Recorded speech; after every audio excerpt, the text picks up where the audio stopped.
Welcome to the Sherdog Radio Network preview for UFC Fight Night 224, Aspinall versus Tybura, also known as, I presume, UFC London. This is, of course, the second card in the UK this year for the Ultimate Fighting Championship, but considering that the first one was a numbered pay-per-view, I expect this one will pick up the UFC London hashtag.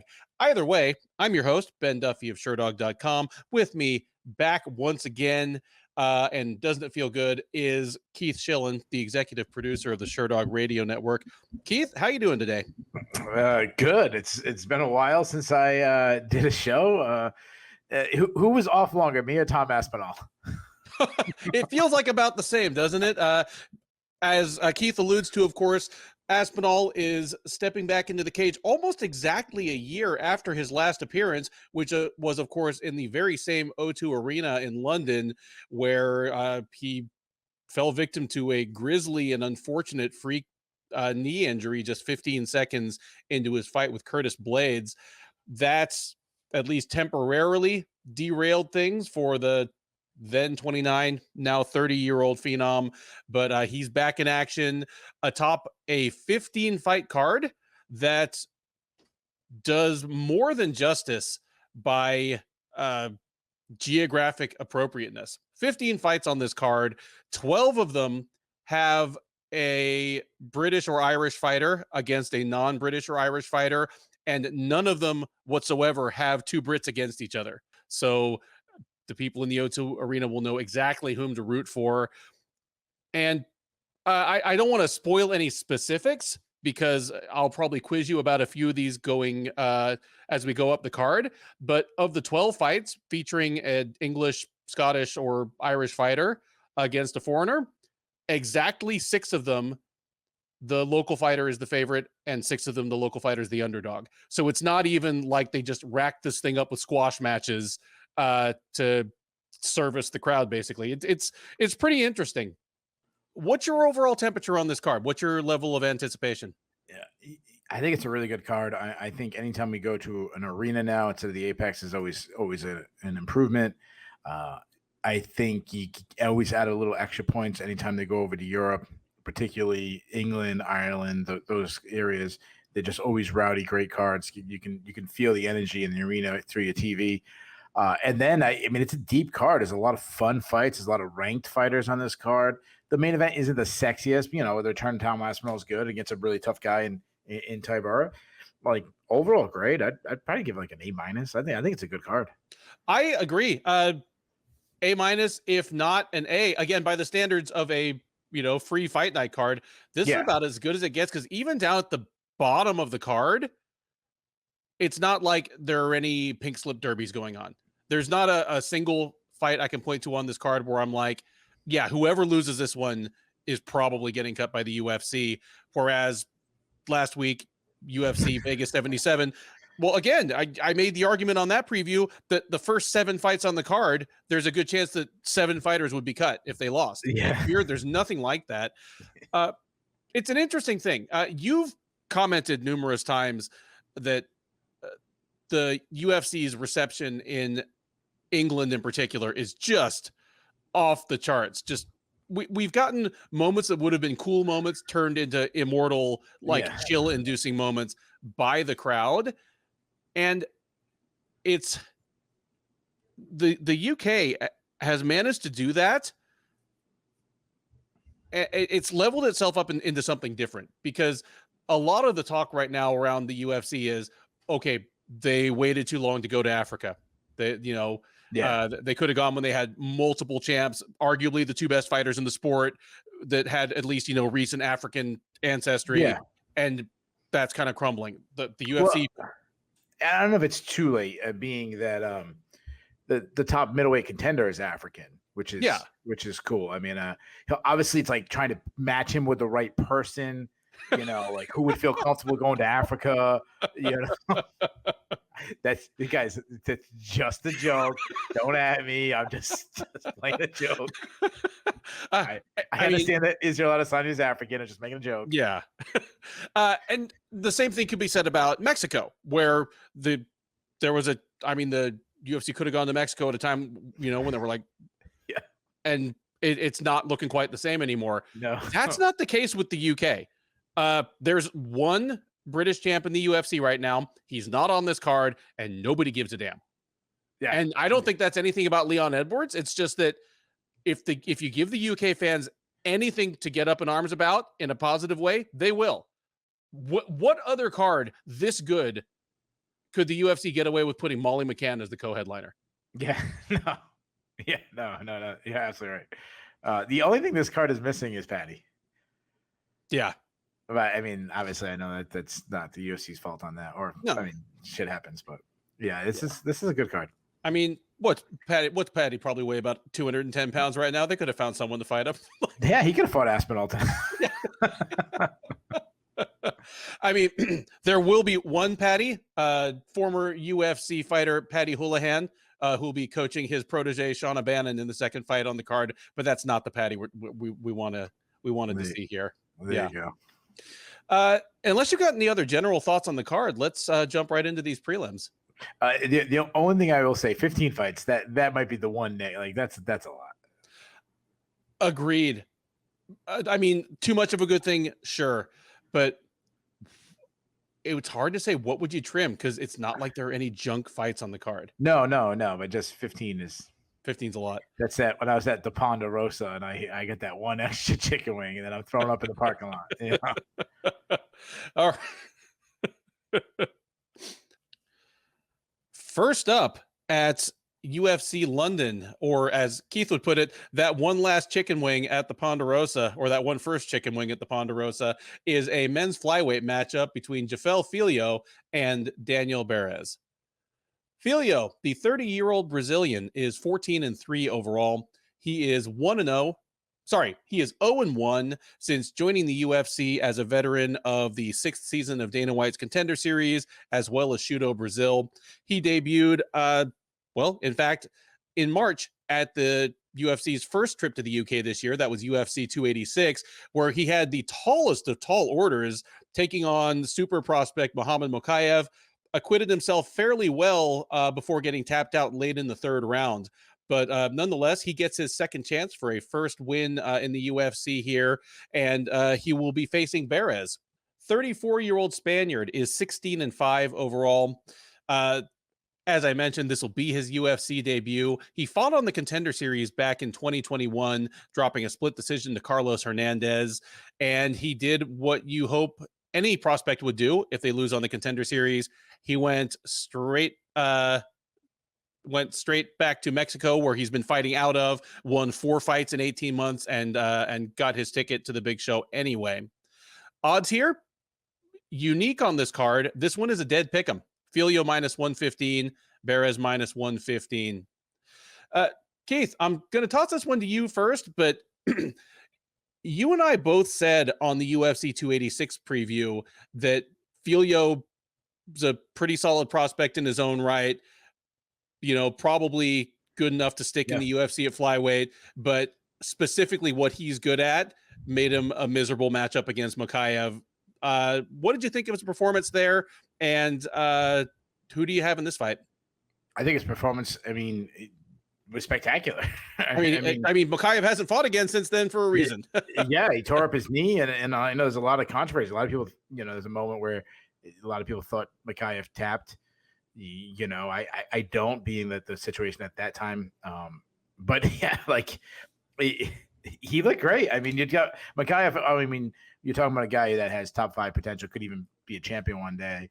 And, you're coming in facing a guy like that and giving everything you can. I mean, it was a really hell of a performance for him. I'm assuming you want me to get into the fight. Yeah, absolutely. Yeah, I mean, it's a flyweight fight, which is always fun. Side note, I was looking up Ponderosa locations because all my local Ponderosas closed, probably because I ate them out. The closest Ponderosa to me is like 7 hours away. Like, that is a shame. But right now, like, pretty much the entire world except for the Midwest has no idea what the hell we're talking about. But I was looking at there's like maybe 20, 25 Ponderosas left. There's like 6 of them in Michigan. What's up with Michigan's love for Ponderosa?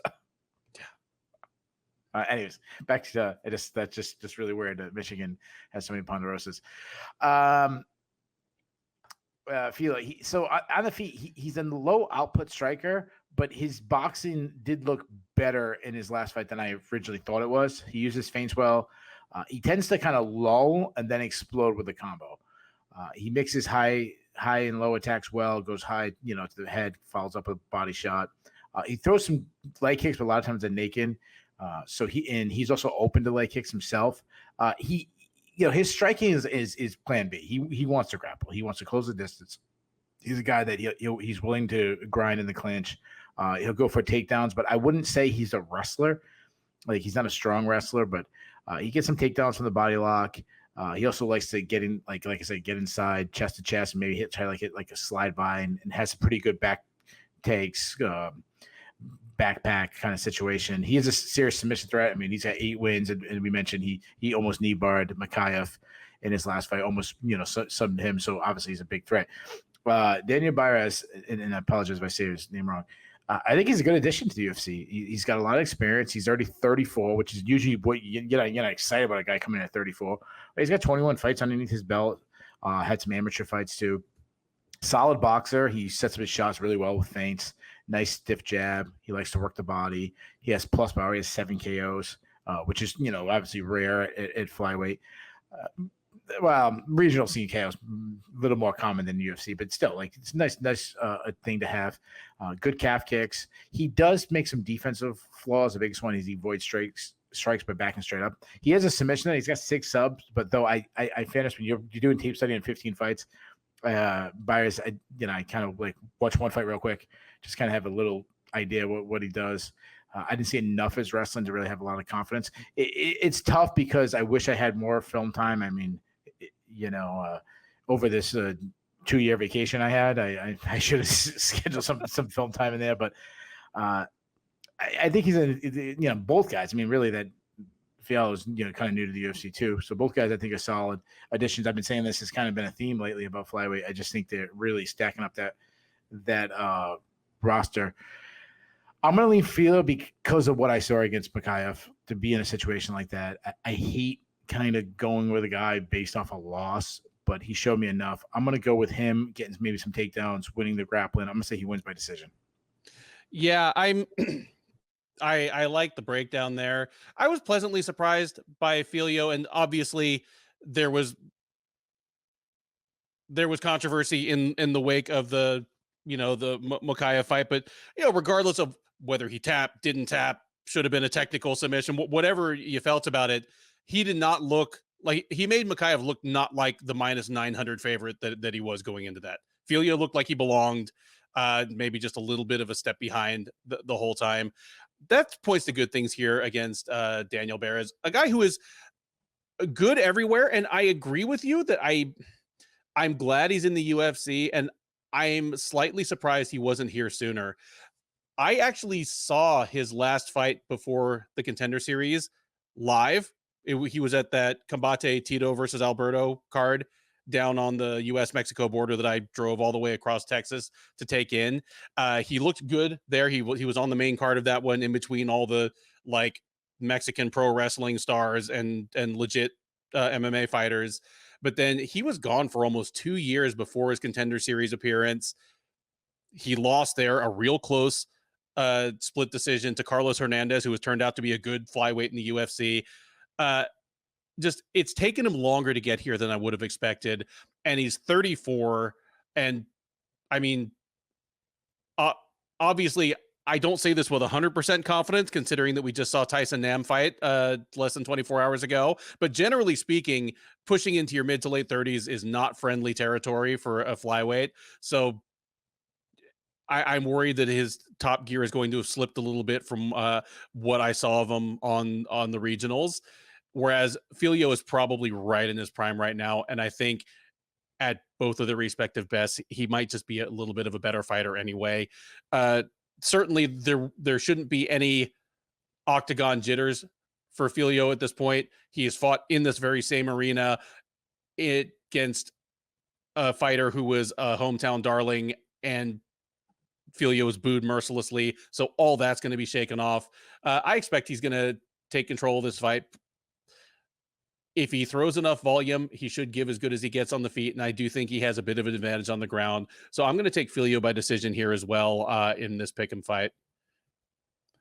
Next up at UFC Fight Night 224 is a strawweight matchup between Bruna Brasil and the debuting Shauna Bannon. Brasil, the 29-year-old, Brazilian, is 8-3-1 overall. She is 0-1 since joining the UFC out of the 6th season of Dana White's Contender Series. She iced Marc with a highlight reel head kick last September on the Contender Series, then made her debut in April against Denise Gomez. That was at UFC on ESPN Holloway versus Allen, where she got generally the worst of things on her way to getting knocked out in the second round. So she'll look to get her first UFC win. Opposing her in that pursuit will be the debuting Bannon. 29-year-old from Dublin is a perfect 5-0 as a professional mixed martial artist.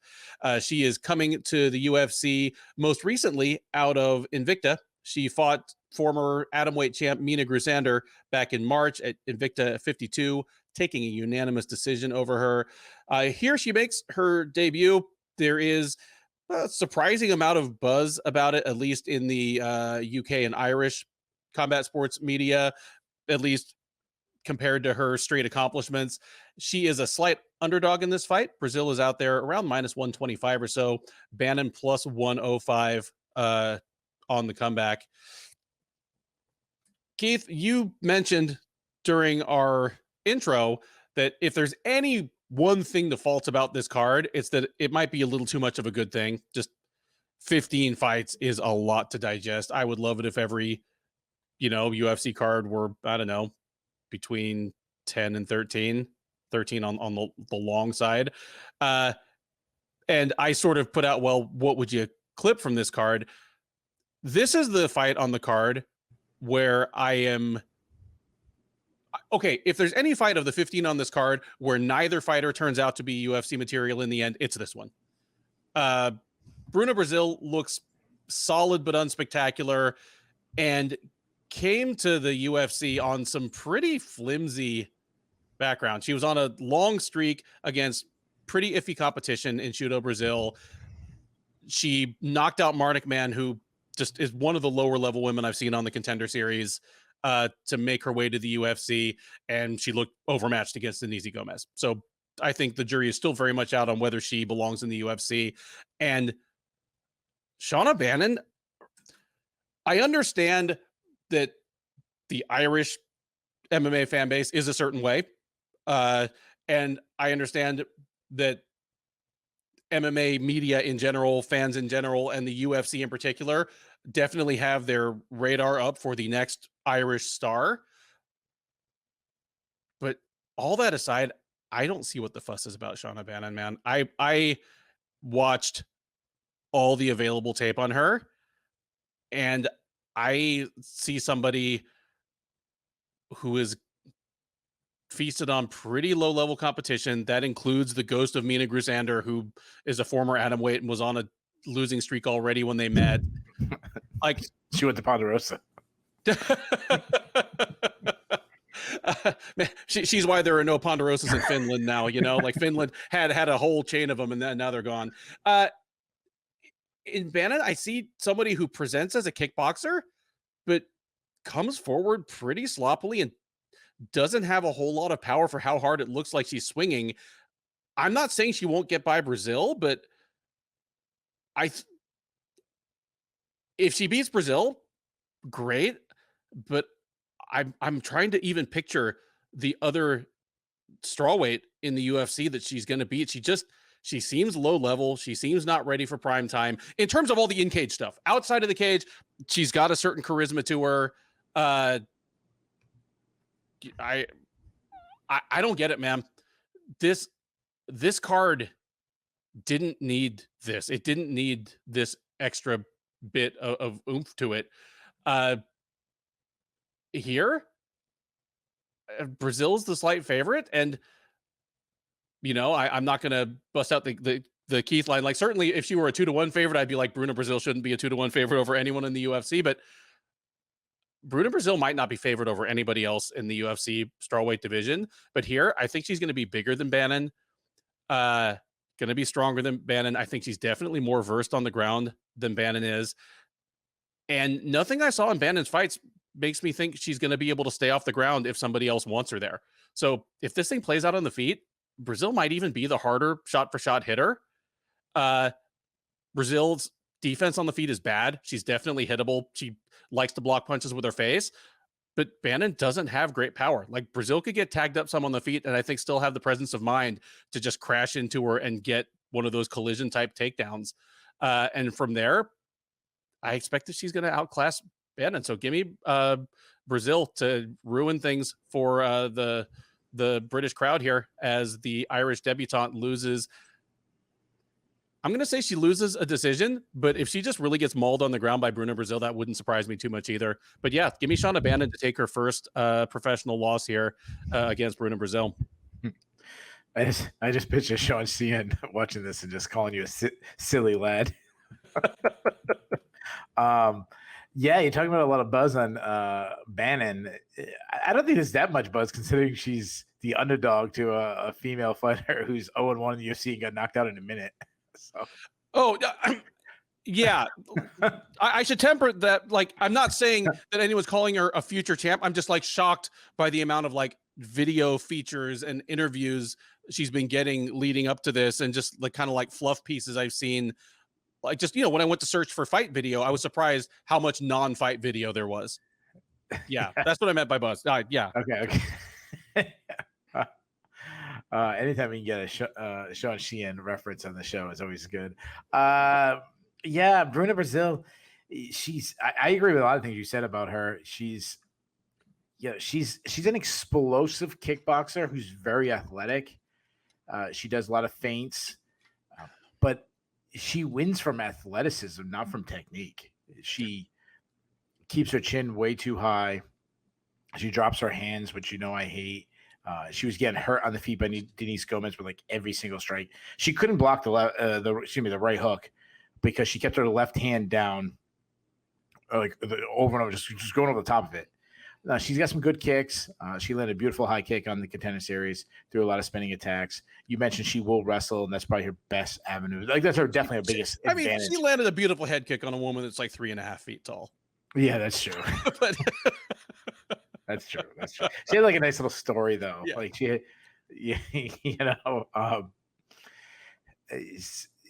good throws on the Contender Series, but she's a weak defensive wrestler.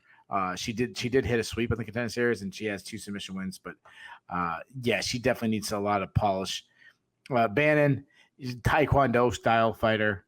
She fights out of both stances. I'd say serviceable boxer in the southpaw stance. She rips kicks really everywhere. Her kicking game is definitely the best part of her game. She loves a liver kick. She'll throw a kick to the head quickly, mixes punches and kicks together well in combos. But defensively, she lacks head movement. She does L-step well, but she needs to dip her heads a little bit more. Strong palm clinch. I saw that a little bit. I wouldn't call her a wrestler or anything, but I've seen some upper body trips, some good ground and pound on top, but she's not a submission threat. I do like her cardio. She fights hard, but I think a lot of that has to do with, like you said, not a lot of power. Yeah, I'm not crazy about. I think I'm a little higher in this fight than you are. Just because I think it'll be entertaining, especially if it stays on the feet.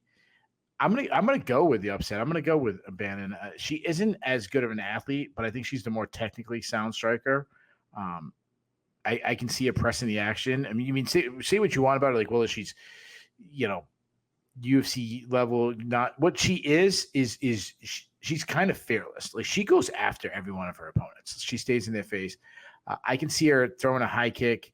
That being an issue if Brazil drops her hands, throwing out right high kick over the top. Plus, I think she does have the advantage in the cardio, which can help her secure late rounds with her output. Again, I totally agree with you. Say Brazil turns into a wrestling match, she probably wins. I don't know if she will though, because she probably should have took Denise Gomez down, and she did, and she stood there and became a punching bag. I'm gonna say Bannon wins. I would say she wins by split decision. All right, we have a little bit of disagreement early on. this UFC London card. Next up at UFC London, the lightweights take the cage as it is Chris Duncan versus Yanal Ashmoz in a classic Scotland versus Israel clash. Duncan, the 30-year-old Scot, is 10-1 as a professional. He is 1-0 since joining the UFC as a two-time veteran of Dana White's Contender Series. He lost to Slava Borshov all the way back on season 5 in 2021, came back and beat Charlie Campbell last August, then made his UFC debut at, again, UFC 286 in the same O2 arena back in March, where he took a split decision over Omar Morales. He will look to make it 2 straight, and who knows, maybe earn the right to fight outside of the UK. Standing in his way will be Ashmoz. 28-year-old Israeli by way of New Jersey is a perfect 7-0 as a professional. He is 1-0 since joining the UFC as a winner on PFL Challenger Series, actually. PFL Zone Contender Series, he won there. Rather than sign with PFL, he joined the UFC, where he debuted, again, at UFC 286. Get used to that. It's a theme here. He knocked out Sam Patterson early in the first round. Odds here are very close, but Duncan is just the slightest of favorites. He is minus 120 or so. Ashmoz minus 110. Keith, both these gentlemen fought in March in this same arena. They both won. Ashmoz won much more convincingly. And I believe he was the underdog. He might have been the underdog in that fight as well. But both looking to carry forward that momentum. Who gets it done here? Yeah, I think this is a good matchup, definitely in an action sense. Duncan, he's not a great athlete. He's a little slow, but he does a really well job of drawing his opponents into a brawl, which he likes to do. He likes wild exchanges. He's a pocket boxer, tight inside boxing, has some serious power. He's got 7 KOs, mixes punches and kicks together well. Good kicking game. He likes to throw the calf kicks. Has a lot of defensive holes. One is his lack of head movement. He also keeps his hands low, which is kind of dangerous considering he likes to get inside. He showed up some underrated wrestling in his last fight. And one thing that stands out to me, which I like, he's kind of one of my guys, is he showed a lot of hot going back to the Contender Series matchup where he was like hurt super bad, found a way to come back and win. But it's also like, why is he getting hurt on the Contender Series? That's obviously a concern. Now, Ashmoz, he's a high volume striker that likes to fight out of both stances. He also likes to throw it on the pocket, also likes tight inside hooks, hits hard. We saw that in his last fight against Sam Patterson. He really strong kicking game, hard kicks everywhere, good high kick, good calf kicks. If he closes distance, he's physically strong in the clinch. He likes to grind in there. I'd say he's a solid wrestler. Likes to clinch and look for inside trips, some strong top side grappling, some mean ground and pound. And if he's taken down, it's a good job at getting back up if he's taken down. As far as prediction goes, this is a fun fight because both guys are very similar. Pocket boxers with the hands, tight inside hooks, large kicking game, both underrated wrestlers. So I think we got to have a really, bring the action type fight where both guys, we might have some really good exchanges. I guess I'm leaning to the slight upset. I'm going with Ashmoz simply because I think he hits harder of the two from what I've seen. And I've also seen Duncan get hurt. And I wonder if he can handle some of the shots that Ashmoz throws. So give me Ashmoz. Duncan's really tough, so I think he makes a decision. I just think the harder shots come from Ashmoz. So give me Ashmoz by decision. Awesome. I like a lot of the things you mentioned because it does match up with some of my observations. I remember doing tape on Duncan going into his fight in March, and my thought was he's a whole lot of fun, but he not even talking about his Contender Series loss, which is still his only career loss, but even just talking about fighting people on Bellator's UK cards and just various smaller shows, he would let himself be drawn into firefights, and I felt like he got rung up, just got hit cleanly a few too many times by fighters that otherwise he overmatched very badly. And then 2 shots on the Contender Series, both times, as you pointed out, like Charlie Campbell had him hurt, Slava Borshov knocked him out, and against Borshov in particular, Duncan had to know he was facing a pretty one-dimensional striker whose ground game was unproven at best, and just it seemed didn't fight to his best advantage. So I think I even picked Morales against him at UFC 286, just thinking, you know what? If Duncan's best avenue is to wrestle Morales, I'm not sure he's going to do it. And Morales isn't a knockout machine, but he is a hard enough hitter to make Duncan pay if he just engages in a wild brawl. And he came out on the right side of it. And I'm having to think maybe Duncan is a guy that, okay, he doesn't have top 15 upside, especially in a division like lightweight, but he's good enough to make this kind of approach work against a better caliber of fighter than I thought he was originally. Certainly, Yanal Ashmoz is a guy that's going to be able to challenge that, because as you point out, they're broadly similar in their approach, but Ashmoz might even be a harder hitter in terms of one-shot power, especially in the hands. If Duncan's not going to be able to make this style work in the UFC, we might find it out right here and right now, kind of like we did on the Contender Series when he fought Borshov. I am going to, oh man, is this the second fight in a row that you're picking the upset? I can't be the square twice in a row. I was thinking of this fight as a coin flip fight already. The only thing I'm pretty sure of is that it's going to be one of the more fun fights on the undercard for however long it goes. But I'm going to lean with you. I think of this as a coin flip fight. Either guy could hurt the other really badly, but Ashmoz being a little bit of a harder hitter, a little bit younger, I'll just shade slightly towards him. Give me Ashmoz and a really close decision and a real fun fight. We head now to the women's bantamweight division, where every fight has just a little bit more at stake than we would have thought just 3 months ago. And it is pretty much everybody's a contender now, but two contenders in Ketlen Vieira and Pannie Kianzad. Vieira, the 31-year-old Brazilian, is 13-3 overall. She is 7-3 in the UFC. She is coming in off of a loss. She dropped a split decision against Raquel Pennington at the Strickland versus Imavov fight night back in January. Prior to that, she had been on a 2-fight win streak against former champs Holly Holm and Misha Tate. However, those were spread across 2 years. Both of them were fight night headliners, and both of them were, frankly speaking, horrible fights to watch. Those two probably knocked her out of consideration for headlining any more shows. And then the Pennington fight knocked her out of the immediate title picture. She'll look to get back into that picture against Kianzad. The 31-year-old Iranian-born Swede fighting out of Denmark is 16-6 overall. She is 6-3 since joining the UFC as a former Cage Warriors bantamweight champ and as the featherweight runner-up of the 28th season of The Ultimate Fighter, where she came up short against Macy Chasson. She is coming in off of a win. It has been over a year, however, since she fought. She last appeared at UFC on ESPN Luque versus Muhammad 2 last April, where she took a unanimous decision over Lena Landsberg. Prior to that, she had dropped a decision to the same Raquel Pennington, who knocked off Vieira in her last fight. And prior to that, she had been on a 4-fight win streak. So both women here looking to build back some positive momentum. Vieira is the favorite to get it done. She's minus 200. Kianzad plus 160 on the comeback. Keith, first question, and then your prediction on this one. If the UFC even cares who wins this fight, who do you think they want to win, and who do you think gets it done? I don't think they really care, but maybe Kianzad.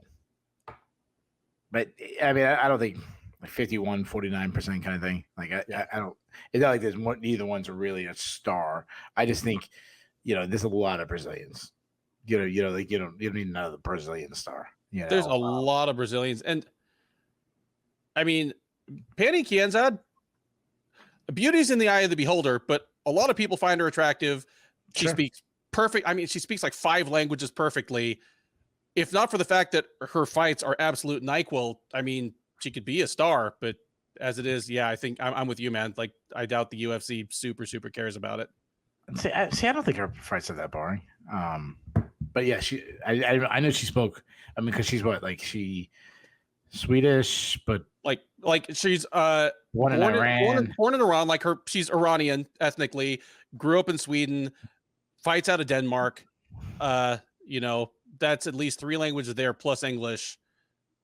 Yeah. Yeah. So who wins the fight? I think this is a tough matchup. I think the line should be a little bit closer. Ketlen Vieira, she's I described her in the past like as a brute. She's a strong and lengthy fighter. She's a counter striker. She sometimes can be a little bit too patient and needs to let her hands go a little bit more. I think definitely in her last fight was something I've noted. She's a solid boxer. Doesn't have the fastest hands. Everything that she does works off the jab.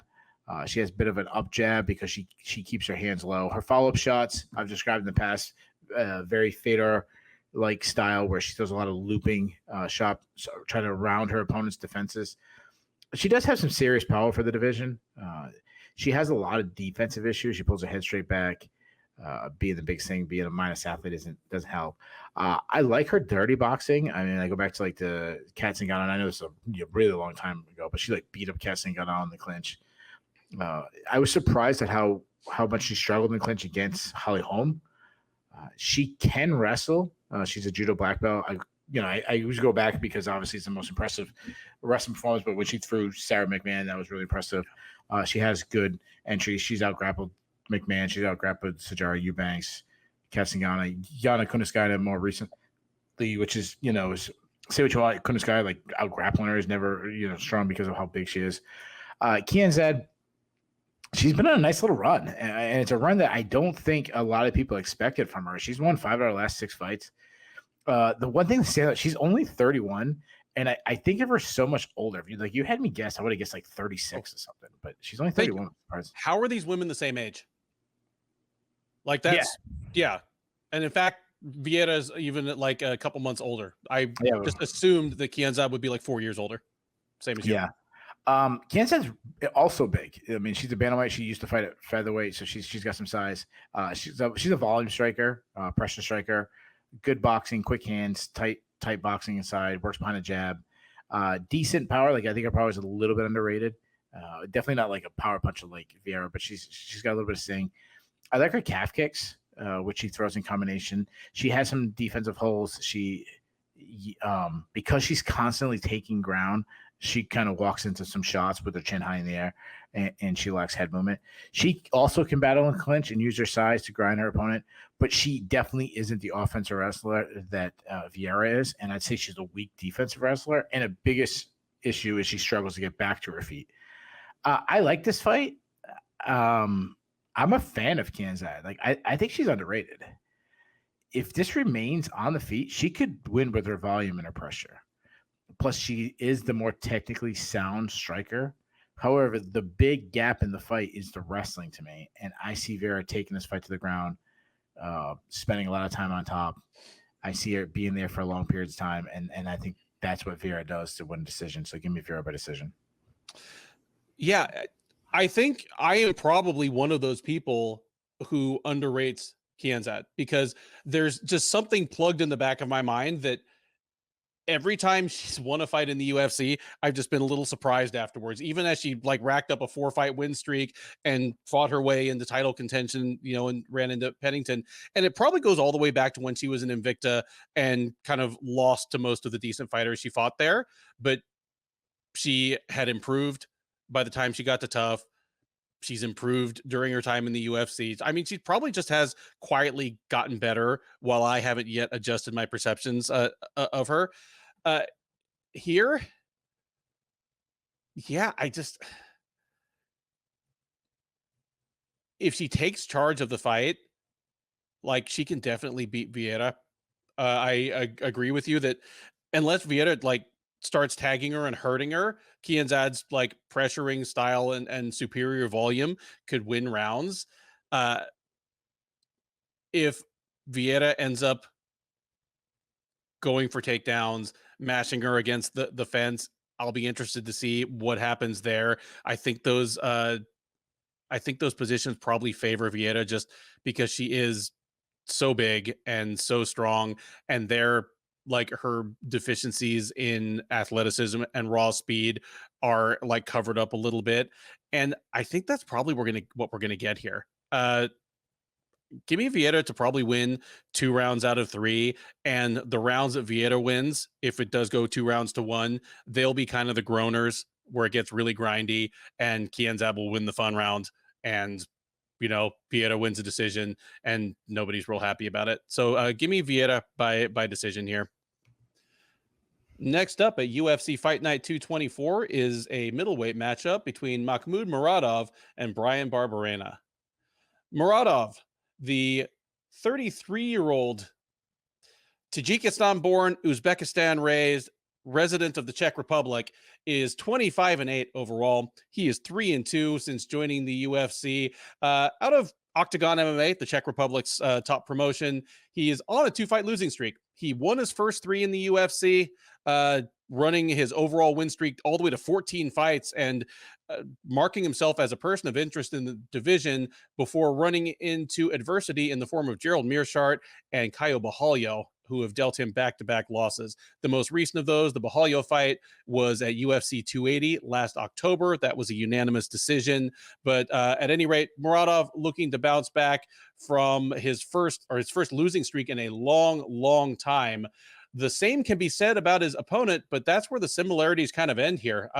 Barberena, the 34-year-old Californian by way of Arizona, by way of North Carolina, is 18-10 overall. He is an even 9-9 in the UFC. He, like Muradov, is on a 2-fight losing streak. He has been tapped out by Rafael dos Anjos and Gunnar Nelson in his last 2 outings. The most recent of those, the Nelson fight, was at UFC 286 in London in March. That apparently was enough to get Barberena to move up to 185 pounds.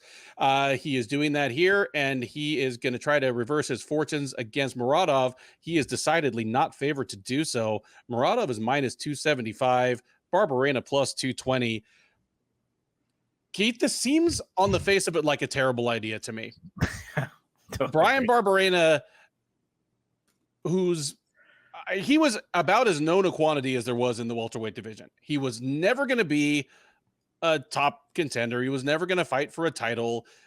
But he would reliably give really game performances against opponents from the lowest of the low up to the highest of the high. I mean, he's 9-9 in the UFC, but his losses are to ranked guys.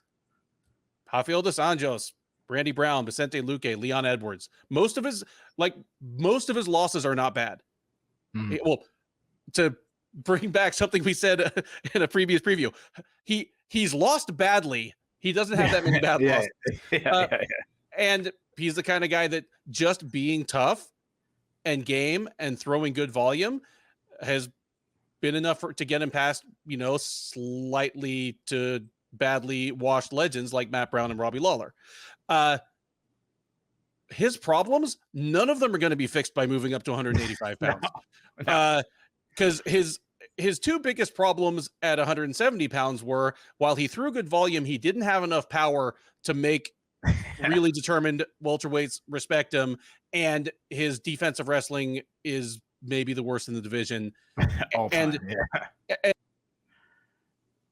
at 170, that really, really matters once you get into the top 10, because that's where all the wrestlers live. 185 isn't quite as flush with the wrestlers, but Stop it, Ben. Single one wrestler who trumps everybody, of course. There is. Bo Nickel.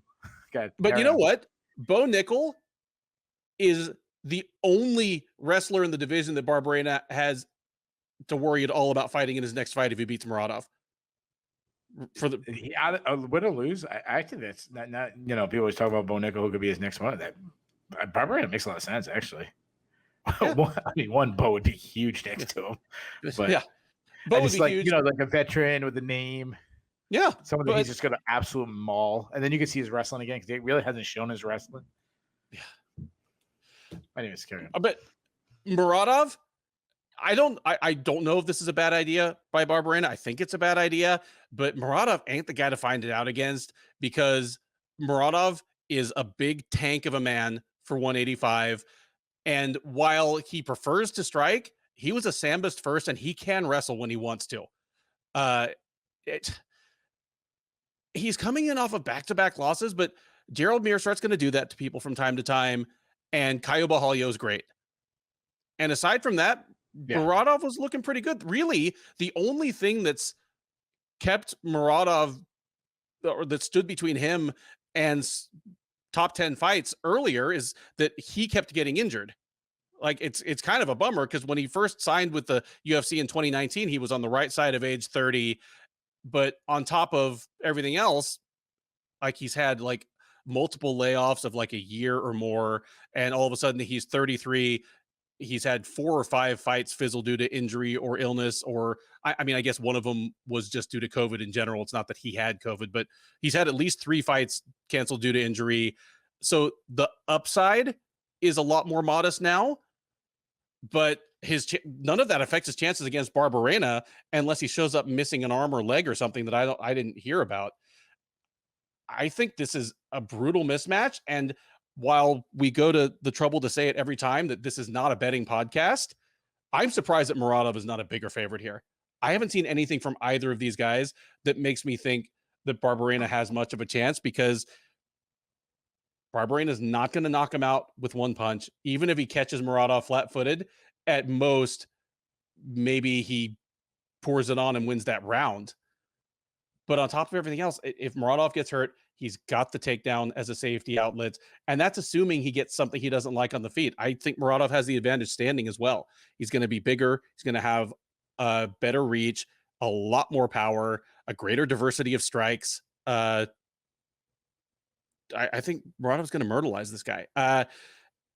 Give me Muradov to probably knock Barberena out in the first round. I think he's going to hurt him bad on the feet.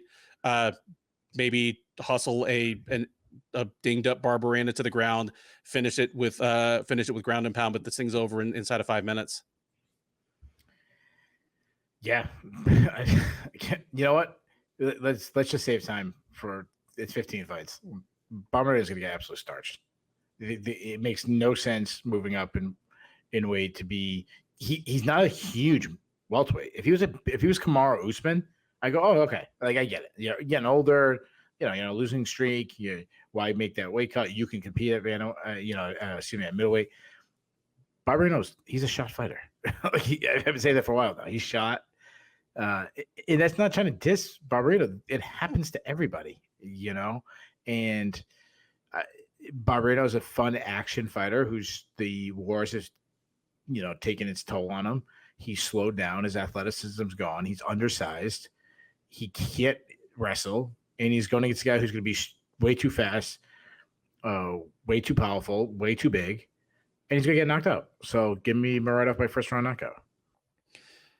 Next up at UFC London, the UK's great next heavyweight hope finally takes to the octagon the fight we've all been waiting for. It is Michael Parkin versus Jamal Pogues. Parkin, the 27-year-old Brit, is a perfect 6-0 in his mixed martial arts career. This will be his UFC debut. He competed on Dana White's Contender Series last August, where he choked out Eduardo Neves in the first round. He'll look to stay undefeated here against Pogues. The 27-year-old American is 10-3 overall. He is 1-0 in the UFC after joining as a 2-time veteran of the Contender Series. He fought on season 3 back in 2019 as a light heavyweight, winning a decision. That was back in season 3, where every winner did not automatically get signed. He came back last August, won a unanimous decision over Paulo Renato Jr. That was good enough to punch his ticket to the big octagon. He debuted in February, taking a unanimous decision over Josh Parisian. So he's going to look to keep the good vibes going against Parkin. He actually is slightly favored to do so. Pogues is minus 140, Parkin plus 110 on the comeback. Keith, this is the unranked heavyweight slobber knocker that the UFC loves to stuff onto every card. The best I can say for it is that at least they didn't shoehorn it onto the main card this time. Yeah. Who have you got in this one? And I'm not even going to ask you if either of these guys has top 10 upside. Does either of these guys have what it takes to still be in the UFC 2 years from now? Yeah, it's heavyweight. If it was a different division, I might say no. Heavyweight, yes. This is where Dana White a month ago was asking questions about John Jones versus Tyson Fury, and and it's like that's what he wanted, but he ordered off Wish, and this is what he got instead. This is the Wish brand. Yeah, Jamal Pogues, he's he's a minus athlete. He's kind of plotting. He throws a lot of single shots. He's got a good jab. He throws straight shots down the pipe. He's straight right being his best punch. The problem is for a heavyweight, he lacks like one punch fight ending power. He's definitely not, if you're ranking hardest punchers in the heavyweight division, he'd be close to the bottom. He keeps his chin high in the air, which is a concern. He has good kicks. I like his high kick, though he doesn't check leg kicks. Go back to his Contender Series fight where his legs were beaten up from kicks. He can wrestle, though. I said this last time he fought. The broadcast team greatly overrates his wrestling. He's not Gable Stevenson walking out there. Gable Stevenson, sorry. Steve, I'm messing up his name. Sorry. You know what I'm talking about. Yeah. He has one submission on his record, and he's been sub twice in his career. No, Parkin, he's only 27, so that's like being like 14 if he's, for heavyweight. He's undefeated with all stoppages, and he's undefeated as an enemy. Like, you got to like that. But in fairness, when you look at the guys he's beaten a lot of inexperienced dudes. The guy he beat on the Contender Series gassed out in like a minute. He's a minus athlete. He does have some decent power because he's a big guy, but he was hurt on the Contender Series. He looked when he was getting hit, he turtled up, which I hate. He looked to wrestle, but his wrestling was sloppy. He did show ability to get back to his feet. He's a heavy guy. Like, he gets on top, he keeps his weight on top pretty well, and he got a submission in his last fight. In fairness, you can tell by the way I just talked about Parkin, I kind of only watched one of his fights just due to time. But what I saw, I did not like. It's hard to have confidence in Pogues, but I think Pogues is better than him ever. I think he's a better athlete, which is surprising to say. He's a more technical striker. He's definitely the better wrestler. I see Pogues winning this fight, getting on top, and eventually getting a stoppage. I'll say from ground and pound. I'll see he does in the second round. Yeah, neither of these guys is super high level. Parkin fought his way to the UFC against some low level competition. So did Pogues. I mean, Pogues, he is Californian, but he came up through like the lowest of the low California promotions. Like California Cage Wars and Gladiator Challenge are both really, really rough stuff. He's one of those guys. I mean, he used to be a light heavyweight. He fought at light heavyweight for most of his regional career on the way up. His first appearance on the Contender Series was light heavyweight. But he's one of those dudes that as soon as he moved up to heavyweight, he went from weighing in at 206 to weighing in at like 246 just instantly. There was never that, what's his name? Brandon Vera or Randy Couture thing. Well, yeah, when I fight at heavyweight, I'm like 223 or 227. Yeah. No, he's the Linton Vassell, type guy, like Marcos Rogerio de Lima, where he was huge as soon as he started fighting at heavyweight, and probably best suited there because his deficiencies in speed and athleticism were even more manifest at light heavyweight. It's tough to have confidence in him because he has so many deficiencies. You mentioned his striking deficiencies. He's also bad on the ground defensively. He's a pretty good offensive wrestler by the standards of heavyweights, but I saw him get just heel hooked effortlessly by Alex Polizzi, who is a decent light heavyweight who's over in Bellator right now in LFA.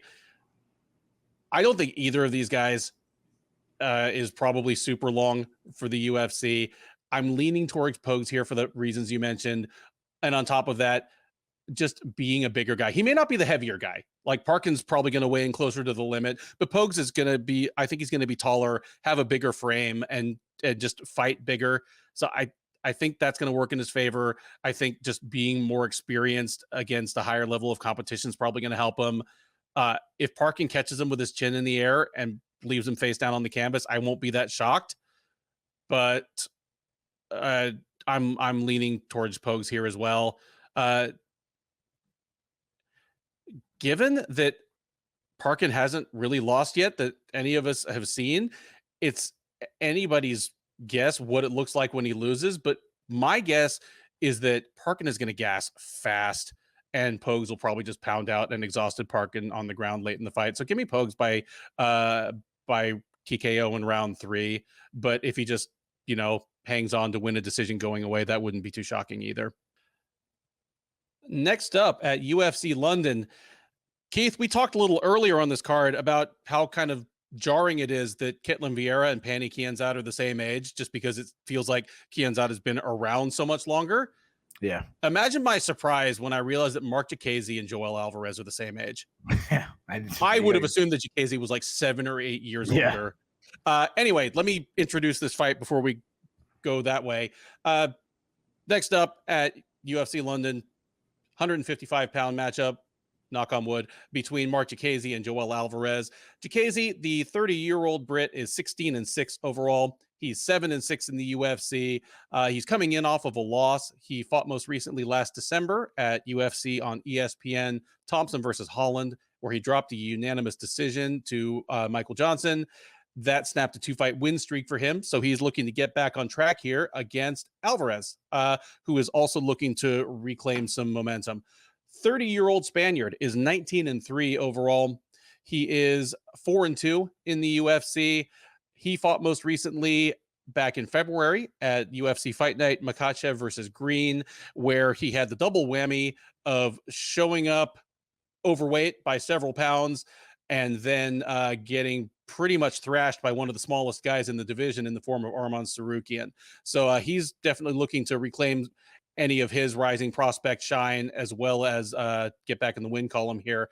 He is actually favored to do so.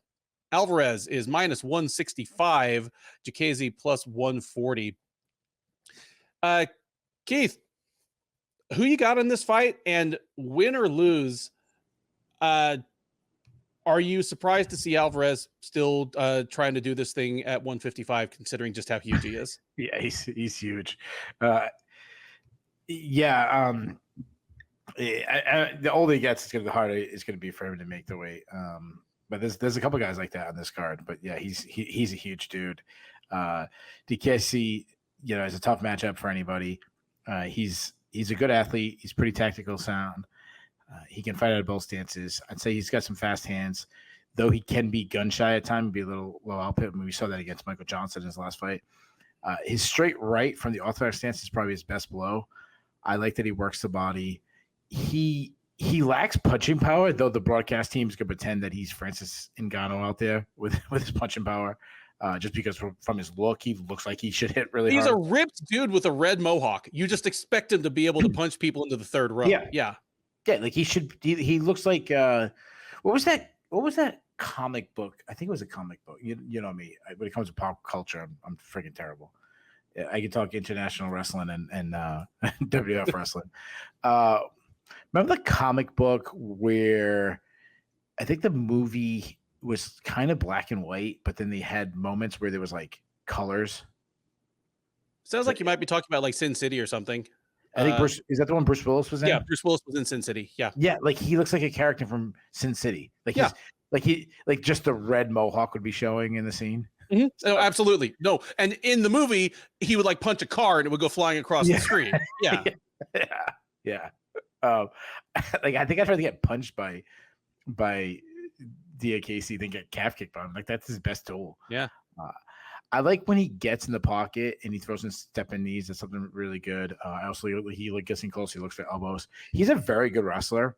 He's got a good penetration step that he does well. To chain wrestling, turn the corner. I go back to like the Demir Hasvik. He beat him strictly just wrestling, and that's where they got with the was that D1 Diakiese. They started saying. Yeah. Yep. But due to not being a traditional wrestler, his top game does need to improve. That's because, let's be honest, if you're not a traditional wrestler, your wrestling is like, oh, we'll shoot some takedowns. Like, oh, we see wrestlers doing, let's do that. But you don't do the whole grappling, the whole everything that goes also with that. So you don't see what those guys have been drilling, like the chaining. Yeah.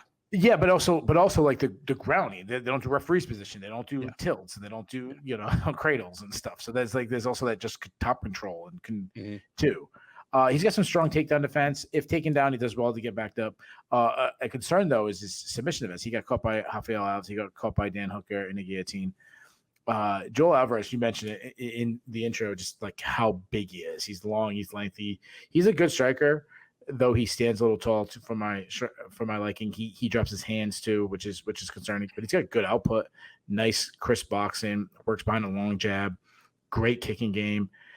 If you try to get inside him, he showed against Thiago Moises, like he can butch you up if you get inside of him, like looking for knees and elbows. He isn't the best offense wrestler, but he does find ways to get the fight to the ground, and he's just some serious submission threat. Fantastic guillotine. He subbed Joe Duffy with it. He armbarred Alexander Yakovev. This is a tough fight because like Diakiese has shown potential, but he's just so inconsistent. So I'm going with Alvarez. I'm all over Alvarez. I think he's bigger than him. I think he's got longer legs in him. He's got better output. He's more of a submission threat. And I'm kind of just done with Diakiese at this point. I think Alvarez takes the fight to Diakiese. I think he lands the hardest shots. I think Diakiese is going to make a mistake. Maybe he shoots in without a setup or something, and I think Alvarez jumps on a submission, maybe a guillotine or something. Give me Alvarez by second round sub. I wouldn't be surprised at all by that. Alvarez, I mentioned at the beginning of this segment that I was surprised to find that these guys are both 30 years old. There's just something about Alvarez, one, that he was a much later arrival in top level promotions, and then two, he's just like a little bit baby faced, that he still has a bit of prospect feel to me. And I'm pausing right here because I think I might be starting to break up. No, you're good. Okay. I've probably just am being too hard on him. I guess 2 UFC losses are to Damir Ismagulov and Arman Sarukian. Those are both very good fighters, like top 10 talents, at the very least. And he has good, I mean, the Thiago Moises win was just a mauling. I probably being too hard on Alvarez for that last outing where he just, like showed up overweight, didn't look great in the cage, got overwhelmed by a much smaller guy. But I'm still kind of wait and see with Alvarez at this point. And on top of everything else, it's been like, a year and a half since then, time during which he's hit his 30th birthday. It's not going to get easier for him to make 156 pounds as that goes along. Just so many of the unknowns here to me seem to favor Diakiese. So I am going with the slight upset here. If Diakiese does something ill-advised, plays into Alvarez's strengths, wouldn't surprise me at all if, as you mentioned, he just shoots right into a guillotine. But of these two, Diakiese is the one that I think he'll throw at least as much volume. If he's smart, I think he can get the fight to the ground in situations that don't play into Alvarez's hands. Like Alvarez isn't nearly as good off his back as he is in transition or on top. And of the two, if this thing goes past the middle of the second round, Diakiese is the one whose gas tank I'm going to trust more going into the final 7 or 8 minutes of the fight. So give me Diakiese by decision here in the slight to moderate upset. We head now to the welterweight division and a matchup between Danny Roberts and the debuting Johnny Parsons.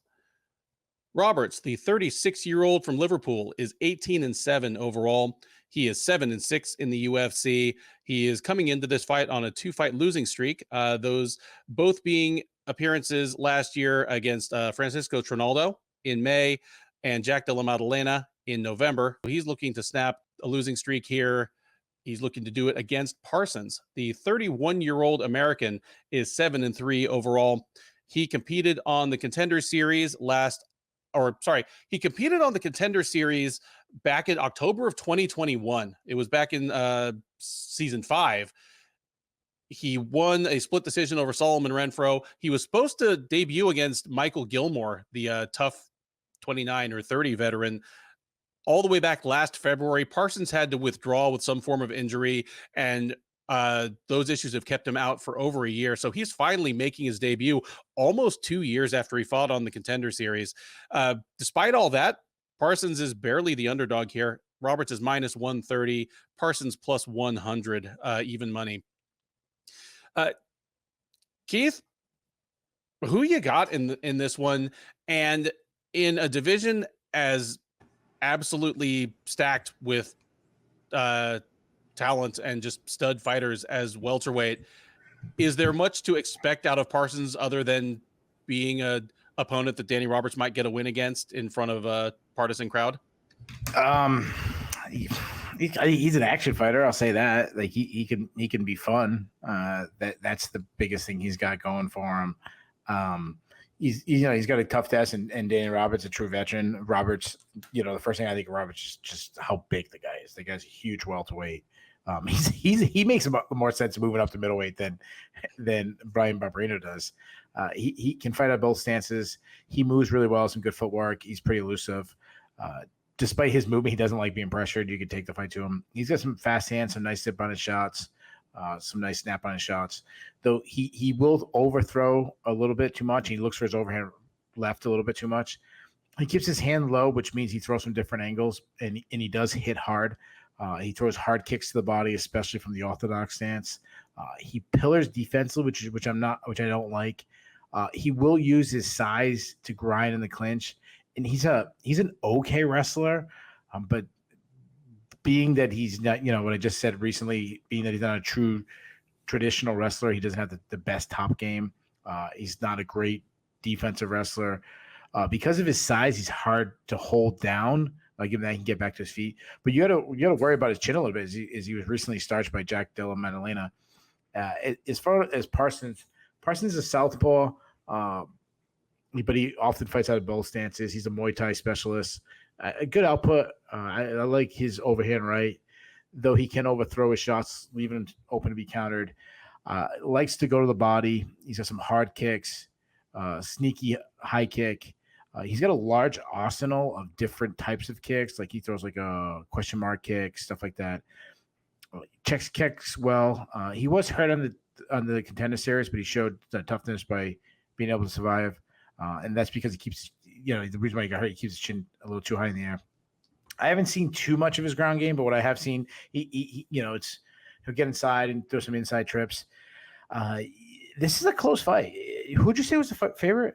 Roberts, just slightly. He's minus 130, Parsons plus 100. Yeah. I think that line, that's what it should be.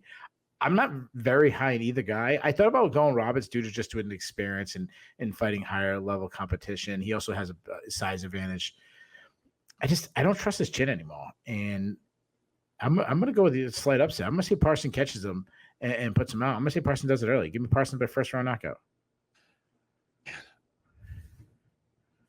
It's so tempting to take that upset pick with you, because you're right. The biggest question mark about Roberts really has always been is his chin. It's especially concerning now as he's in his late 30s and he's been knocked out badly recently. But you go back, he's been knocked out in, I think, all but one of his UFC losses at this point. I think Trinaldo is the only guy that didn't finish him, and that's because 43-year-old Trinaldo, couldn't finish the sandwich at this point. And if there's one thing we know about Parsons, it's that at the very least, he's going to try his best to test that chin.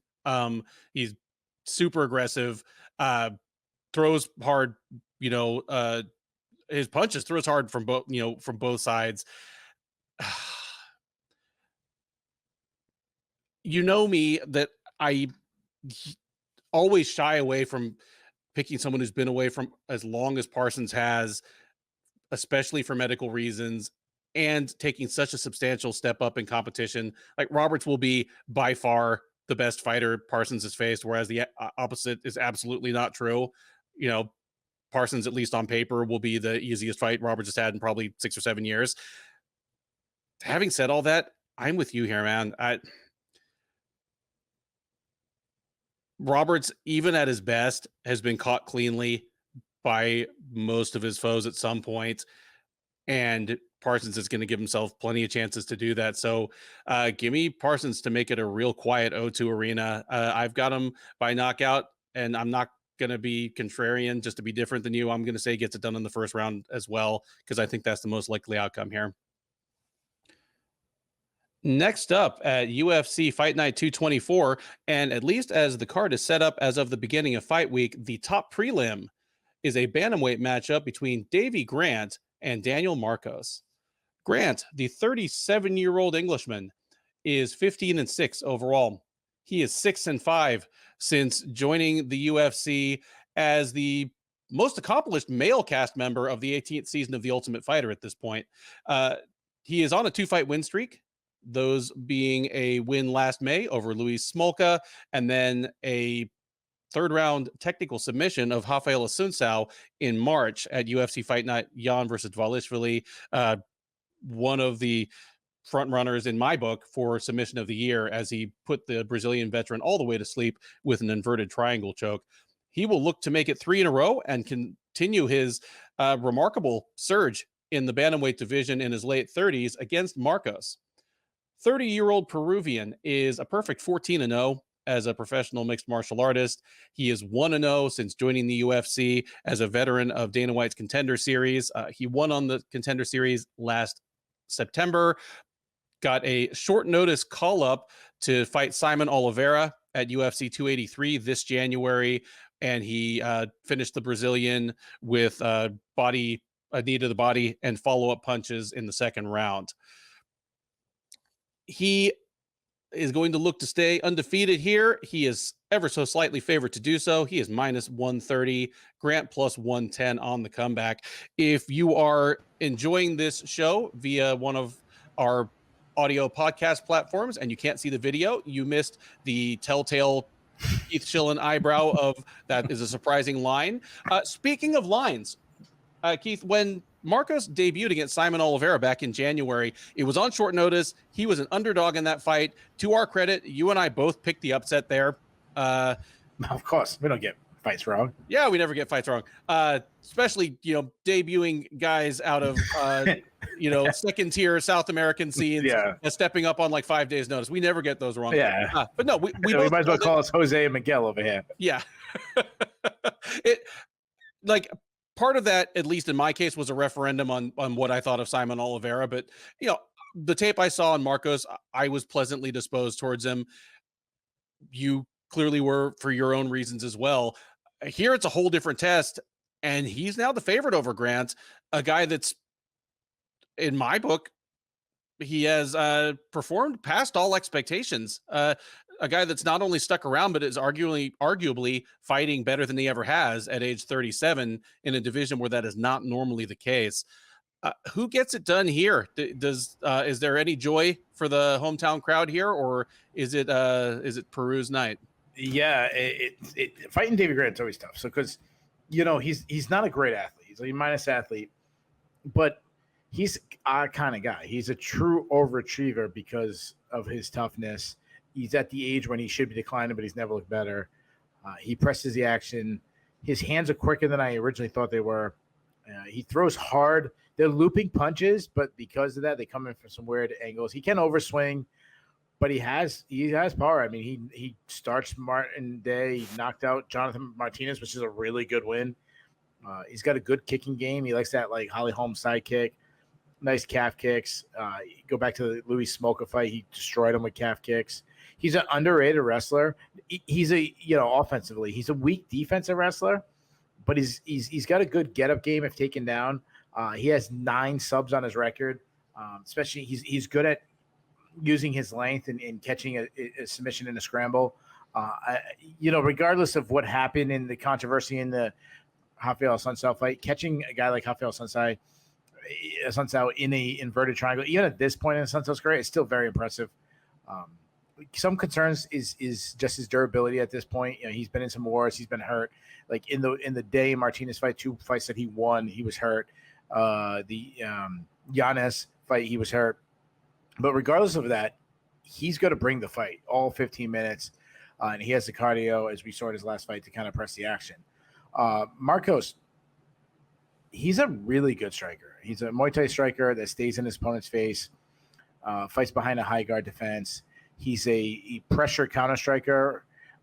I'd call it like a controlled pressure. Like he's not he's definitely not Davey Grant where it's balls to the wall the whole time, but it's more of a just turning up the pressure a little bit, turning up the heat a little bit. And he's got fast hands, really short shots that land well, not a lot of tells. He's accurate, a bit of a sniper. What I've seen him, he's thrown to spots and kind of catches opponents when they try to escape. When he's pressing them, he's getting near the fence. They go one way or the other way. He won't throw at the opponent. He'll throw it to the spot that they're going to escape, which is something that really high guys like Petrian and Israel Asanya and guys like that will do. He keeps everything tight. What I like, he just touches until there's an opening, and then he throws his hard shots. Not the hardest hitter, but he's got plus power. I like that he works the body. The issue is I haven't seen much offensive grappling, and he does need to improve his take defense. It's not great, but it's not. I think this is a fantastic matchup. I'm glad it's on the main card. I like both guys. Grant is definitely the more well-rounded fighter, but Marcos is probably the better striker. The reason why I made faces is I thought Grant was going to be a big favorite. I thought he was going to be like a 2-1 favorite. And that really surprised me based on who he's beaten recently and the run he's on. He's been higher up the card than Marcos has been at this point. So I thought I was going edgy, and I thought I was picking an upset. I'm going Marcos. I think he's a better striker. I think he gets it done. He's going to have to stuff some takedowns. Grant's going to usually put him in the best position he can to win the fight. But I think he's too quick for Grant. I think he's a sniper. I think he's going to catch Grant for majority of the fight. But Grant is so tough, so I think Grant makes it to the card. So give me Marcos by decision. Yeah, I feel as though on this card there have been several fights where our analysis is pretty similar, but just our pick for the actual outcome is different. Because I feel the exact same way about how these guys match up. Marcos's strengths versus Grant's well-roundedness. I also have the question in my mind of, well, is this the fight where at 37 Grant really starts to slip? Because again, as of the Asuncao and Smolka fights, within the last 12 to 14 months, he's fighting as well as he ever has in his entire career. Yeah. He's not the guy anymore that was losing to Damian Stasiak and Chris Holdsworth. No. Early in his career. He's 1-1 against Marlon Vera. He's knocked out Jonathan Martinez. That's a good win. He's barely over 500 in the UFC, but it's almost a mini version of Michael Johnson where he has the peak wins of a top 10 fighter, and then he has just some ugly losses. But in his case, it's not inconsistency. It's just a very gradual climb in quality.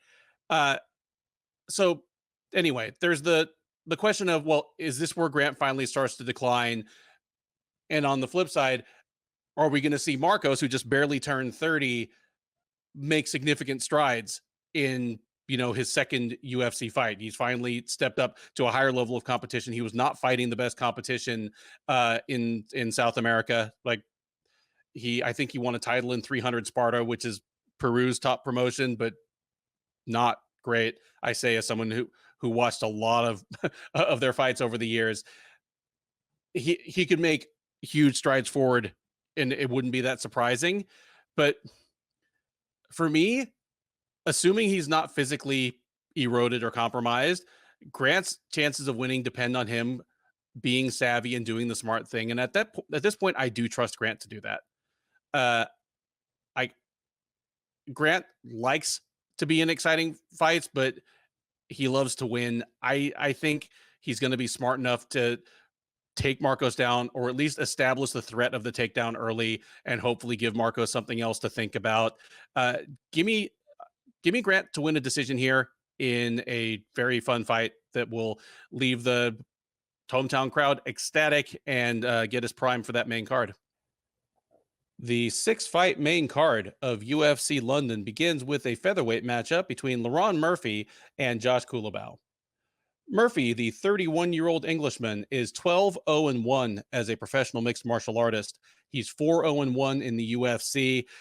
he had a draw with Zubaira Tukhugov in his UFC debut back in 2019. Since then, he is 4-0, plowing through Ricardo Ramos, Douglas Silva de Andrade, Makwan Amirkhani, and Gabriel Santos. The most recent of those, the Santos win, was a split decision at UFC 286 back in March. So he's looking to make it 5 wins in a row, 6-fight unbeaten streak, remain undefeated as a professional, and he'll try to get it done against Culibao. The 29-year-old Australian is 11-1-1 overall. He's 3-1-1 in the UFC. Worth noting that he's 3-1-1 in the UFC. He's 3-0-1 at featherweight. He made his debut at lightweight, and as if just to underscore the difference between the two weight divisions, they made him fight Jalen Turner. That didn't go so hot for him. Since then, he has a draw against Charles Jourdain and then 3 straight wins over Sha Yilan, Sung Woo Choi, and Melsik Bagdasaryan. The most recent of those, the Bagdasaryan fight, was in February at UFC 284. So he's looking to build on some considerable momentum of his own, and he is not favored to do so, but the odds are fairly close. Murphy is minus 150, Culibao plus 120 as the underdog.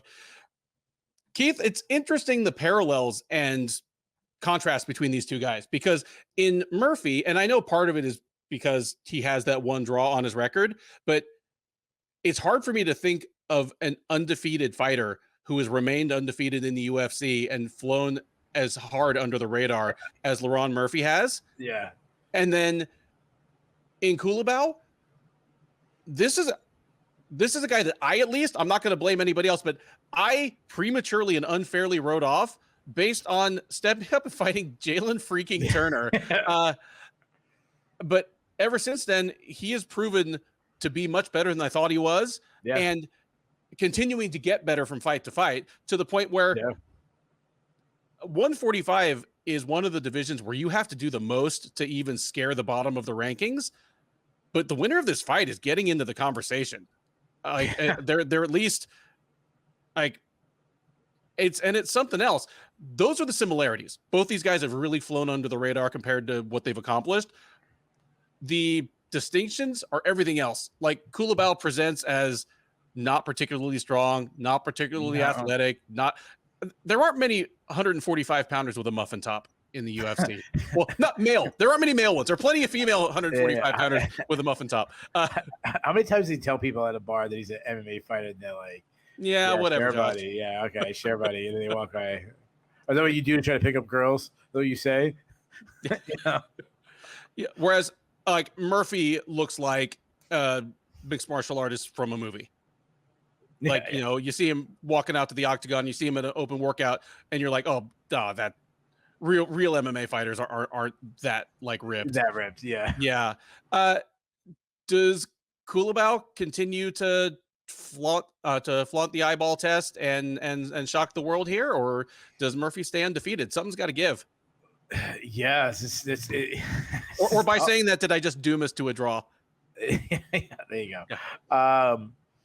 Yeah. I mean, everything you said about Murphy, he's a good athlete. He moves really well. He flows between stances very well.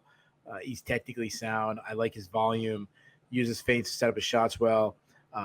He's got very boxing defense where he kind of shoulder rolls to avoid strikes, which is not my favorite, but he's technically sound. He fights behind a jab. I like that he doubles it up. He's accurate. He holds back his power and just touches when there's an opening. I like that he works the body with hard hooks. He's extremely intelligent, especially in the striking sense. He feints.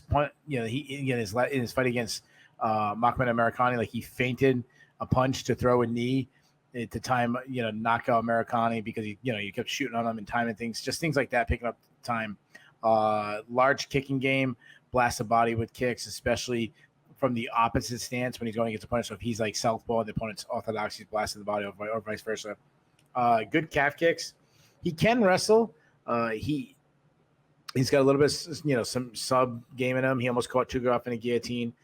Though I say that because that was almost a big win, but he doesn't have a submission on his career. If he's on top, he's got some really good ground and pound, and he knocked out Ricardo Ramos with some mean ground and pound. The one huge concern, especially in this fight, is he needs to improve his takedown defense a little bit. And it's you know me, I respect wrestling so much. I don't want to say it's an easy fix, but one major thing he does is an easy fix. He pillars his defense. He has a very boxing style. So if he's throwing punches, he turtles underneath and pillars, and that opens you up for takedown because you're not looking at your opponent. That's something I saw in his last fight. He was giving up easy takedowns. To his credit, he did really, showed some improved get-up game against Gabriel Santos. Like, he struggled to get off the bottom against Tukov and Americani early, but against Santos, it was much better. Another concern is because, like you talked about how ripped up he is, I've seen him gas a little late, and that won't be the case. Like, Culibao won't gas. Culibao is like everything, like you mentioned, everything opposite of Murphy. He's not a great athlete, but he's pretty technically sound. He can fight out of both stances. He's got good volume. He's a pressure striker. He moves well. He throws straight shots down the pipe. Underrated power. I mean, he almost knocked out Charles Jourdain. Good kicking game, particular to the body. He does check leg kicks, which I like. He can wrestle a little bit. He's a weaker defensive wrestler, and he struggled off the bottom. But he caught a nice sub against. He didn't have a sub in his career. Then he caught Melsik Bagdasaryan in his last fight. If you asked me a year ago, I would have laughed, saying this is a mismatch and Murphy's going to blow him out. But Culibao, as you mentioned, he's much better than I've given him credit for. I'm still taking Murphy because he's the better athlete. He hits harder, but he's going to have to improve his takedown. This might be one of these fights where I picked Murphy in 10, not 10 seconds, but like a minute and a half to the fight. I'm just regretting it because, Culibao's pressing the action, drop it under when Murphy's covering up, and he just, uses his intelligence and wins a match. But I think Murphy's going to be just a little bit better. I think he's going to sneak out a very close decision. Give me Murphy by decision. Yeah, this is one of the harder fights on the card for me to call. It's the hardest fight on the card for me to call where both fighters are good. Like there are a couple where they just feel like a coin flip because they're both just unknowns or just neither of them's all that good. And so that is such a good point. So shout out to anybody who does predict, and there's gazillions of them out there. But if you're watching the show and you want to do podcasting, I'll tell you right now, the big fights are not the hard ones to pick. Nope. It's the guys who, and when we say crappy, like relative, this is still UFC talent, right? You get what I'm saying? Like the low level, you're 100%. They're harder to pick. Alex Pereira and Jan Blachowicz are fighting in a couple weeks. I could go right now. Yeah, I could go. I could go for 10 minutes right now, and I might revise a few things after tape study. But you give me two dudes I've never seen before, or just two that I have seen and they're just not good. So I have to pick who's going to make a bad mistake first or gas. Like that's the nightmare. Yeah. Murphy versus Culibao is as hard a fight to call on this card where both fighters are good. And real quick, credit to those guys. Like when we have a fight that isn't the most technical, we'll make jokes about it. Credit to those guys who are dead serious the whole time when they do a preview show. They don't make any jokes, right? They're just so business. Like we'll at least have some fun with the low level guys. And we're previewing hundreds and hundreds of fights a year. If we pretend they're all great, that blunts the impact of it when we're talking about a fight that is great. We're both coming out of our skin about it. Like, we're adding Martin in a little bit. Oh, I'm so excited for 12 fights of action. I wish it were 12 fights of action. It's 15. Oh yeah. Oh yeah. Anyway, the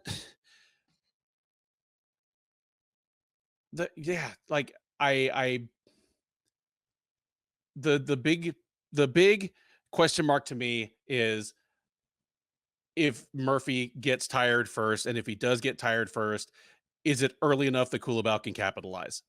Like, does he get tired in the second round and Culibao starts taking over? Does he get tired in the third and Culibao's all over him? It was an eye-opener to see how opportunistic Culibao was against Bagdasaryan. The nice thing about Culibao, on top of all the other overachieving stuff he does, is In his wins, he has tended to control the fight to his best advantage, at least when it counted.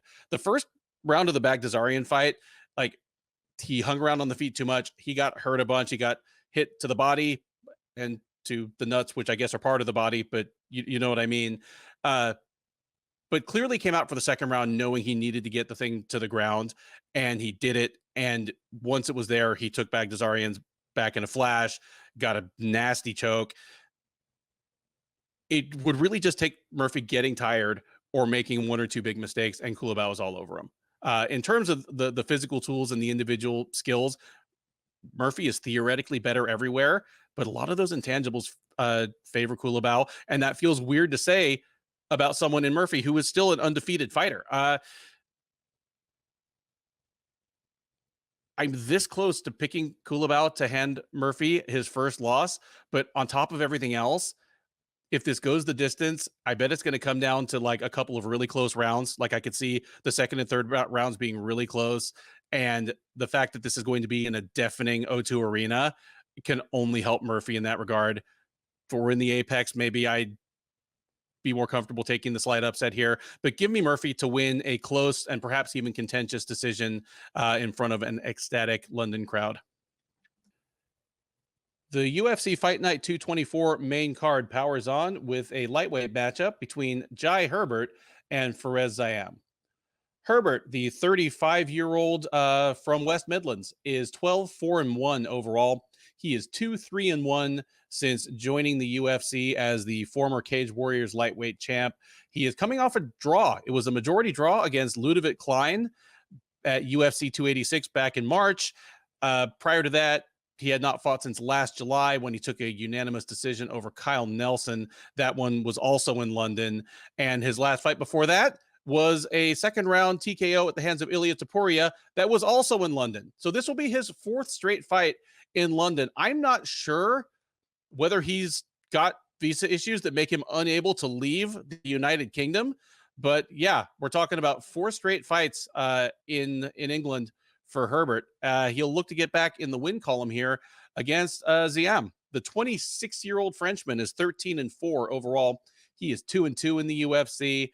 He is coming off a win. He fought most recently back in September at UFC Fight Night Gone versus Tuivasa, where he won a unanimous decision over Michal Figlak. That allowed him to wash the taste of a first-round submission loss to Terrence McKinney out of his mouth. And here he'll look to make it 2 wins in a row. He is ever so slightly favored to do so. Ziam minus 120. Herbert is available even money plus 100. Keith, it is a weird aberration that Jai Herbert never seems to get to fight outside of England. I don't know if it's like Gunnar Nelson where it's by choice or that's just what the UFC sees him as. I like that he's still in the UFC because if I squint real hard, it feels like my buddy Mike Jackson is still in the UFC since they're basically dead ringers for each other. But that's beside the point. Who gets it done here between the reliable veteran Herbert or the still intriguing to me young prospect in Ziam? Yeah, this is a good card, and this is one of the best fights on the card. Herbert, he's so big. Like, he's a big dude for the weight class. He's a good athlete. He moves well. He's an outside kickboxer who really wants to work from range. I like his jab. He's got a crisp jab. He follows with pistons down the pipe.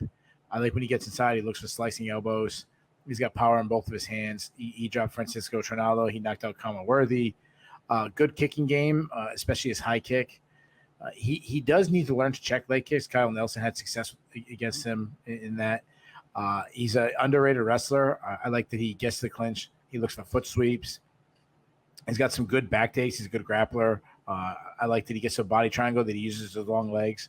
He's a weak defensive wrestler. I go back to like the Hanato Moicano. Moicano took him down so easily, but that's Moicano. Moicano's so good. We do have to worry about his chin as Topuria knocked him out dead. Ziam, he's a long and lengthy, good kickboxer, competed in K1. He's a distance striker, uses his length and good footwork to kind of keep the distance. Despite all that, he didn't like Jamie Lockett crashing the Parkin on and pressure him, so he definitely wants to work from space. He's accurate. He's got a very good power jab. Not the hardest hitter, more of a guy just kind of touches and works. He kind of fights behind a high guard. He stands a little tall for my liking and lacks head movement, but he's got a fantastic kick game. Great calf kicks, very powerful. Loves the flying knee. Despite his kickboxing background, he will wrestle a little bit. He's not the best wrestler, but his takedown defense has come a really long way. Decent hip control, good at keeping his hips moving. When he was taking down against Jamie Locke, he did sweep him. And against a guy like Terrence McKinney, he quickly tapped him out on the ground. This is a good fight. Herbert, I've always thought he's better than he showed in the UFC. Like, I think he's solid, and I think Zayam is too. I flip-flopped on this one a little bit. Herbert has the power advantage and probably the overall wrestling advantage, but Zayam is definitely the bigger submission guy. He's a longer, rangier guy. I'm picking Zayam because he's a more technically sound guy. I think he lays some jabs on him. I think he kicks Herbert, stuffs enough takedowns, and I think he wins the decision. Yeah, this is another tough one to pick. The good thing about this fight is that there's a good chance that each guy is going to oblige the other with a distance kickboxing match. My guess would be, because these are both guys that clearly want to fight, outside, and have had mixed results when someone has forced a different fight, a different range on them than that. But here, both guys want the same thing. And my guess would be, at least for the first round and a half, if there are any takedown attempts, it's because someone is really getting the worst of things on the feet and they've gone to not just a plan B, but maybe to like plan C or D. So it should make for like a fun striking battle for as long as that part of it lasts. The question to me is, if and when it goes there, whom does it favor? And you pointed out about Herbert.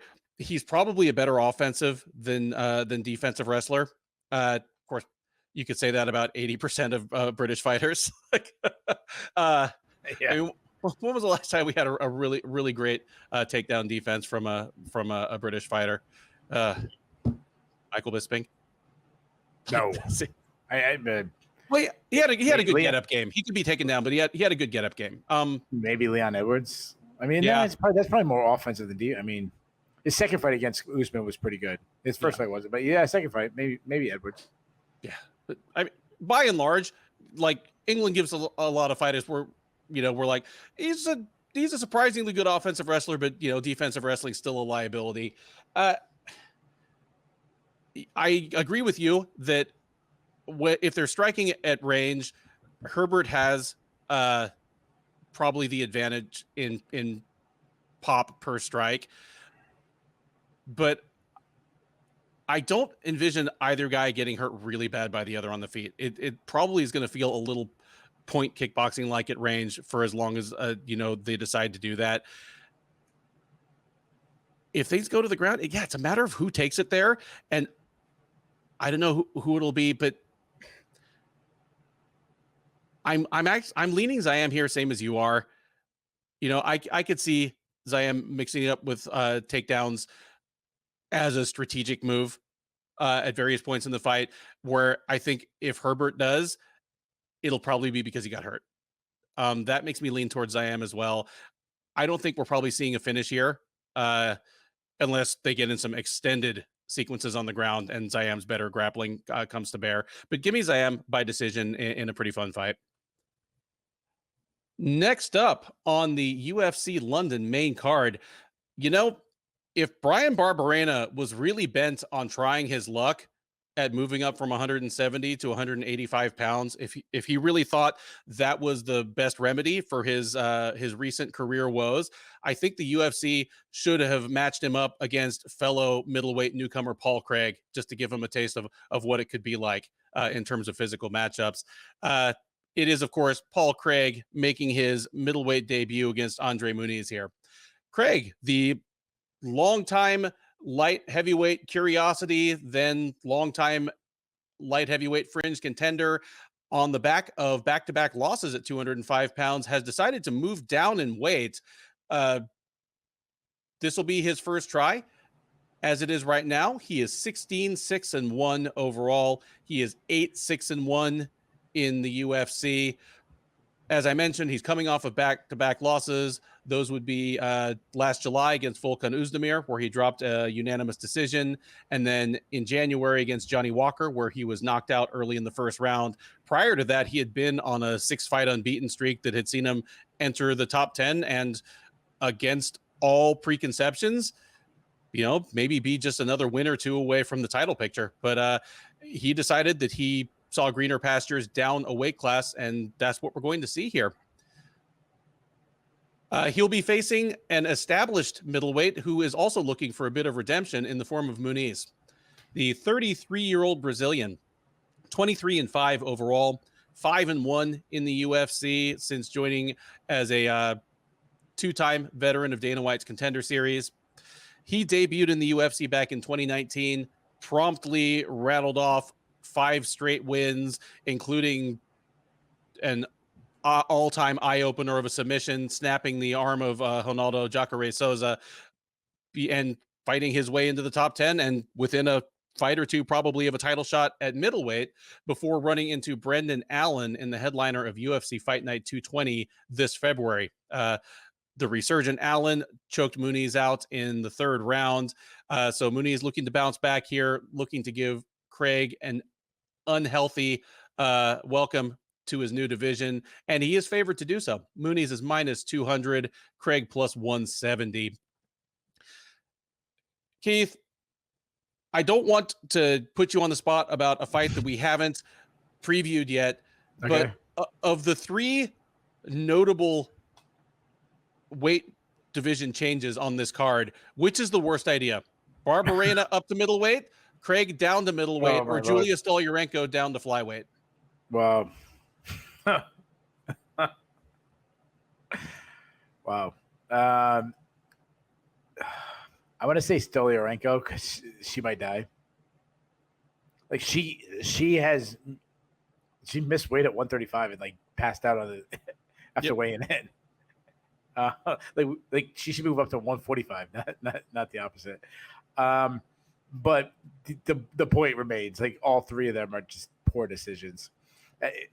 As you were talking, I was just thinking, how great would the UFC be? Like, all right, let's rearrange these middleweight matchups for a second. Like, let's put Muniz versus Muradov. Give me Barberena versus Craig. How great would that be? Craig going down, Barberena going up.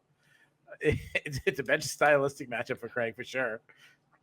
It would look ridiculous. I love when guys change weight. You make this point a lot, but they change weight and then they go against like one of the biggest guys in the division. Like they drop down. Like Muniz is built like a light heavyweight. He's a huge dude. I always go back to that Uriah Hall fight when he makes Uriah Hall look small. I mean, he was bigger than Brendan Allen. We know how big Brendan Allen is. Mm-hmm. Muniz he's a good athlete. His striking has come a long way. I mean, go back to the Uriah Hall fight. He was out striking Uriah Hall, and I know that some of that has to do with Muniz being such a jiu-jitsu artist that people are worried about his takedowns, entries, that it sets up his striking. His defense he pillars a little bit. I do like his kicking game. He throws a lot of kicks. All of his striking is to close the distance. He's really good at using his forward pressure to push his opponents back to the cage. And get a takedown. He's got some beautiful inside trips. I like his entries. Very strong at just kind of picking up his opponent up and slamming them onto the canvas. He's a great BJJ practitioner. Good smothering top game. Serious threat for submissions. I mean, he broke Jacare's arm. That's all you need to know. Brendan Allen, I don't know if he looked past him or I really thought Muniz was going to roll Brendan Allen, and obviously that didn't happen. He ended up getting submitted late. I just watching that feels like the outlier than the norm to me. Now, if he gets submitted by Paul Craig, then that's completely different. Now, Paul Craig he's a terrible athlete. He's a terrible striker. He's an ugly technique. He's got no power. Now, maybe he'll have some power at middleweight, but at light heavyweight, he had no power. He completely abandoned his striking against Volkan Oezdemir. He's like, I'm not going to throw punches. I'm just going to try to get the fight down to the ground every minute. He throws decent kicks from distance, but he doesn't set them up at all. He's open to get blasted. He's very easy to hit. He keeps his chin high in the air. He's taken tons of damage over the years. He wants to get to the fight to the ground, but the problem is he isn't a wrestler. He's one of these guys. He hopes to catch a kick or just some kind of scramble. He'll pull guard. He'll Imanari roll. He pulled Usyk right into the mount. He is a submission threat from the guard. I've said this in the past. He has a very like Hoist Gracie early UFC days where God is a weapon for him, where being on bottom is an advantage, and he can kind of get subs everywhere. But he's a guy he can lose every minute of the fight and then find a sub. But the problem is he eats so many shots, and I just don't trust his chin anymore. I mean, Usyk was hurting him, and Usyk, is not the heavy hitter that he gets credit for. And then Johnny Walker knocked him into next week. And stylistically, I think this is a terrible stylistic matchup for Craig. I just can't imagine him winning. I think Muniz is better than him everywhere. He's a better athlete. He's a better striker. I think he's a better wrestler. I think he's the better grappler. I see Muniz battering Craig doing something like pulling guard and Muniz be on top and just beat him up with shots. And I actually think he's going to submit Craig. I think he's going to hurt him.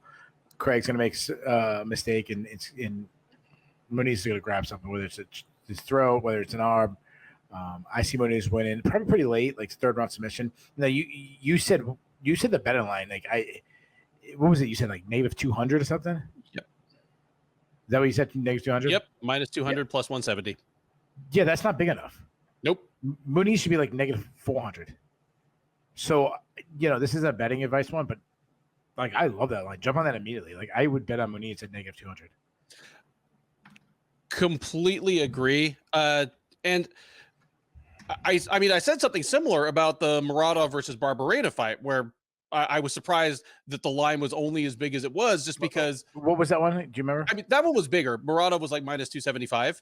Yeah, put them together. Parlay them. Put both of them together. Parlay. And it's for the same reason, because it's not like Muradov is this, he's not Superman or RoboCop or something, but just the ways that Bryan Barberena beats people don't match up well with Muradov's problems. Like here, it's even more so because Paul Craig, for the most part, I mean, he rode it to remarkable success, but for the most part, his win still requires opponent to make a mistake.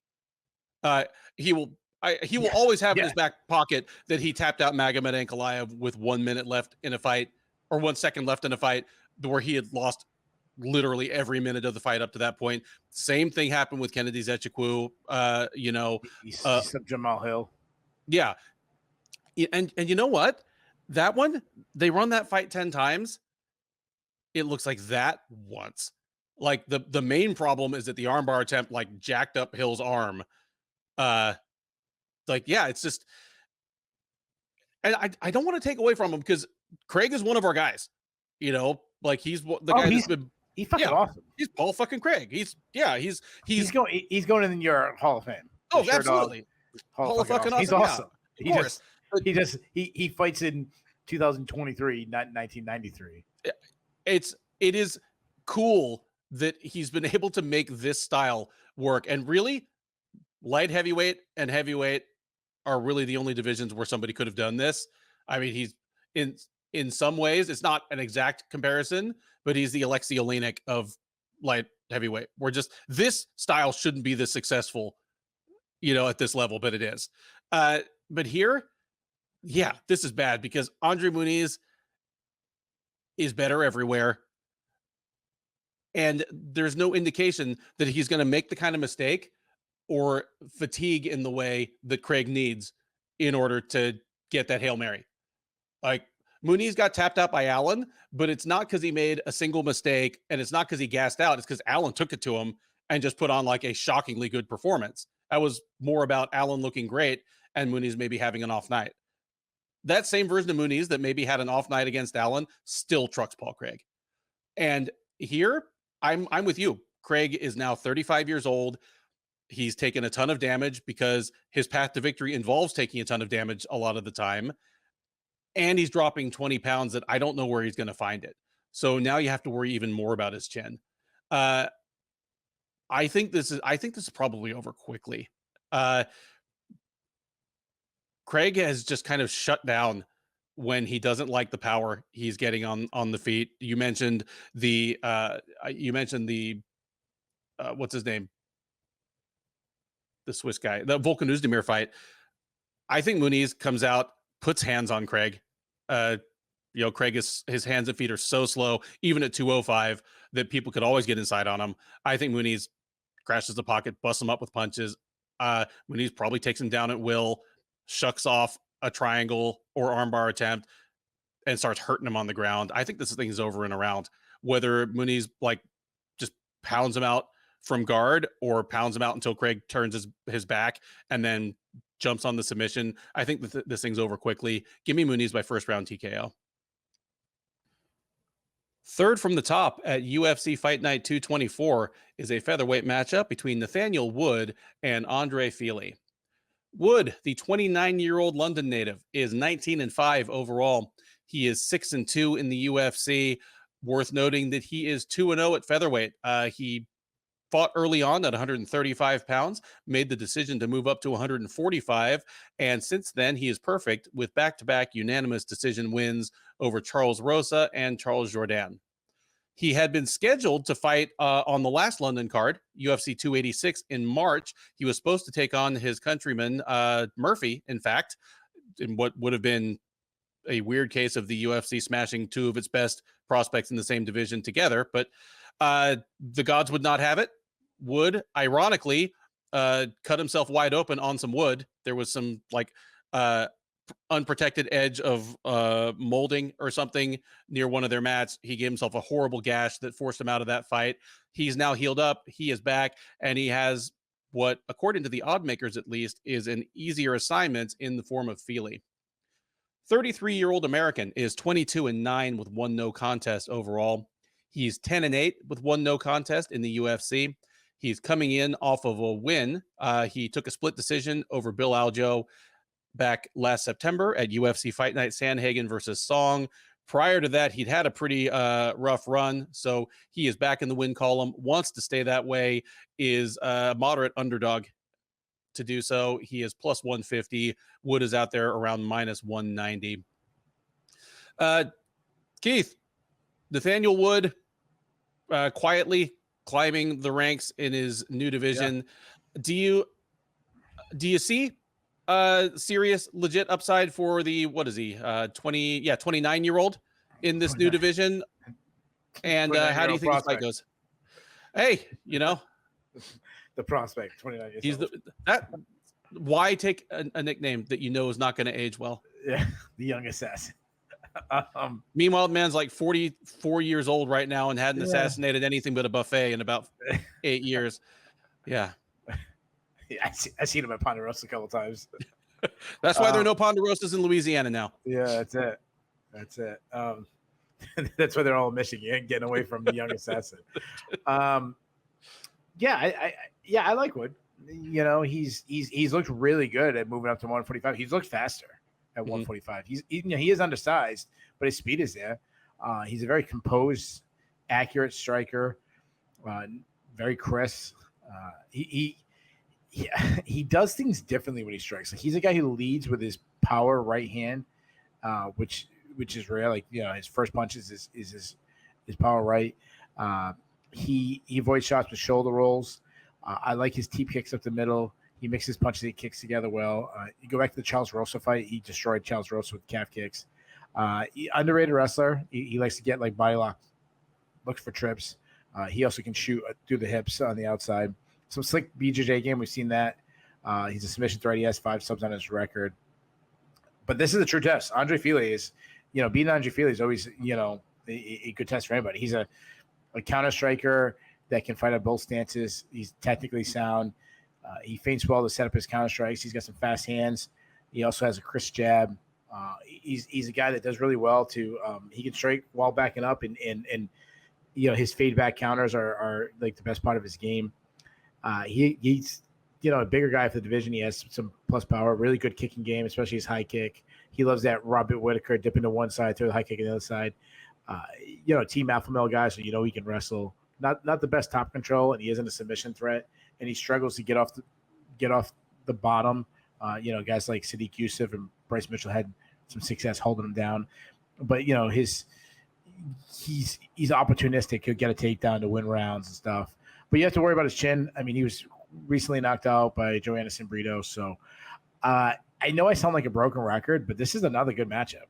I think Feely should try to turn this into a wrestling match because on the feet, I do think, Wood is smaller than him, but I think he's going to be quicker than him. I think we have a lot of kicks from both these guys, but I really like Wood's kicking game. Feely is so tough, so I think he makes the decision. But I'm gonna go. I'm gonna go with Wood. I'm gonna say he still continues to have success upper weight class. I think he's being in his home country and everything. I think he's gonna get popped in the crowd. He seems like a guy that rises in the moment and kind of feeds off the crowd. So give me Wood by decision.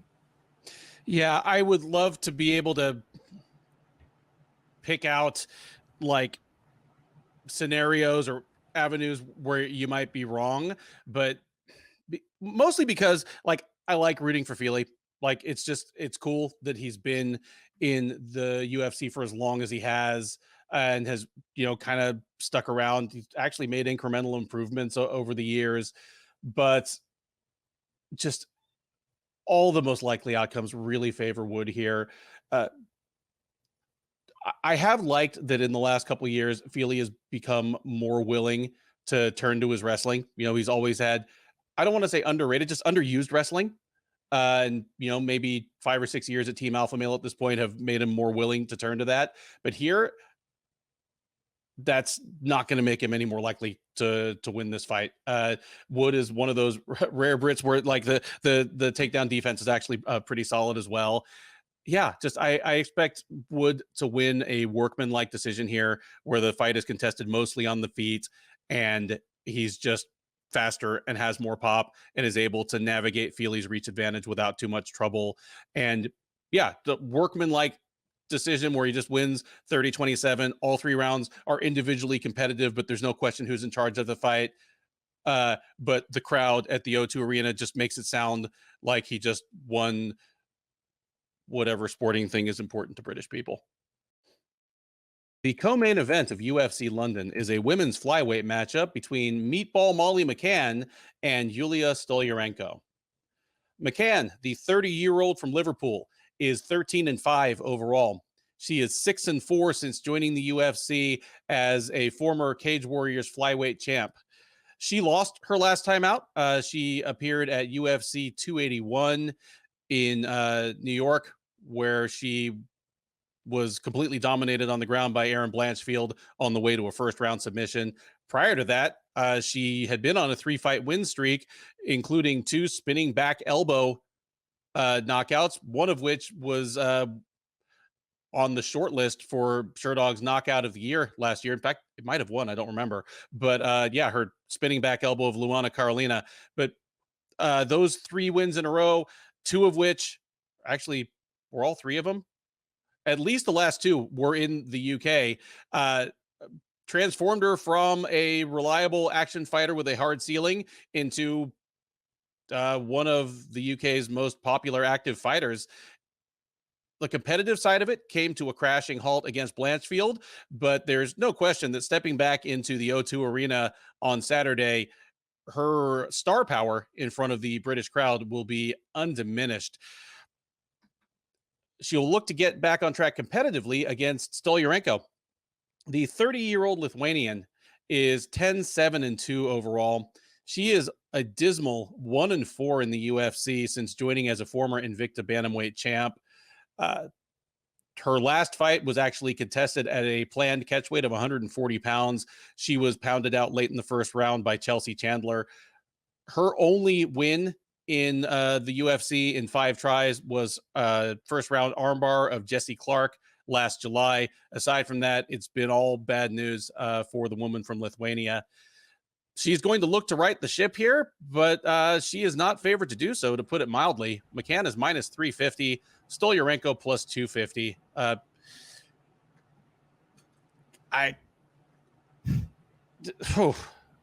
This is bad, man. On the one hand, I don't blame the UFC one bit, because what were you and I screaming when the UFC made the McCann versus Blanchfield fight? Would the UFC do this? Why would you do exactly what they should do? Why would you do anything with Molly McCann other than put her in winnable fights in the UK? Yeah, absolutely. Well, this is in the UK. And it is the very definition of a winnable fight, because while McCann has been taken advantage of on the ground before, it is her biggest single weakness probably. Yeah. It's only been by good fighters on the ground. Erin Blanchfield is a prodigy on the ground. And then her other submission loss to Jillian Robertson, one, it was 5 years ago. Two, Jillian Robertson is very good on the ground. And three, McCann is better than that fighter now. I think if she fought Robertson today, it might be a different fight. But nothing that happened in either of those two fights indicates to me that she's going to be in much trouble from Stoliarenko, because the main problem with Stoliarenko isn't just that she's a grappling specialist. She's kind of a one technique specialist.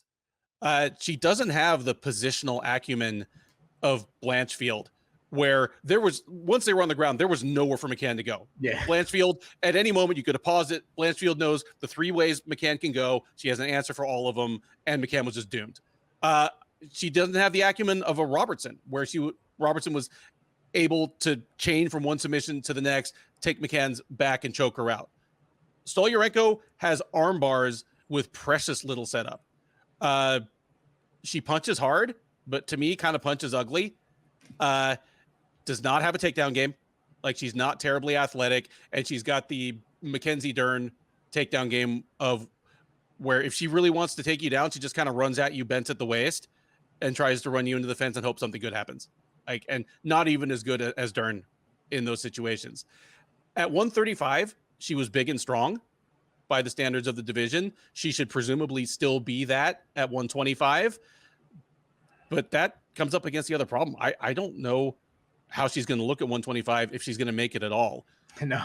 But hell, even if they let her weigh in at 135 and McCann at 125, it would still be Stoliarenko trying to either run McCann to the fence and find a takedown somewhere there, or just pull guard and try for a lightning quick armbar. McCann at this point is definitely motivated to give the hometown crowd a big fun fight, but she's not stupid. Like, she's not, like, McCann is not dumb. She's a well-coached fighter from a solid camp. She knows exactly what Stoliarenko needs to do. And if she punches Stoliarenko goes down, plays possum, and hopes McCann dives into her guard, my guess is McCann just stands up and goes like this. If Stoliarenko grabs an arm and tries to drag her down and, pull a guard and go for an armbar, I think McCann probably does everything she can to just wrench her arm out. Like, she's not dumb. Stoliarenko's routes to victory would involve McCann doing something unconscionably stupid. I don't see it happening. The only question to me is whether Stoliarenko makes it to the final bell, because the year of spinning back elbows aside, McCann was never as huge a puncher as the UFC booth would like you to believe. But I do think she's going to put a beating on Stoliarenko just in terms of accumulated damage. I think worst case scenario, we get some like 30-26 looking fight where Stoliarenko just looks like she's been run over by a truck.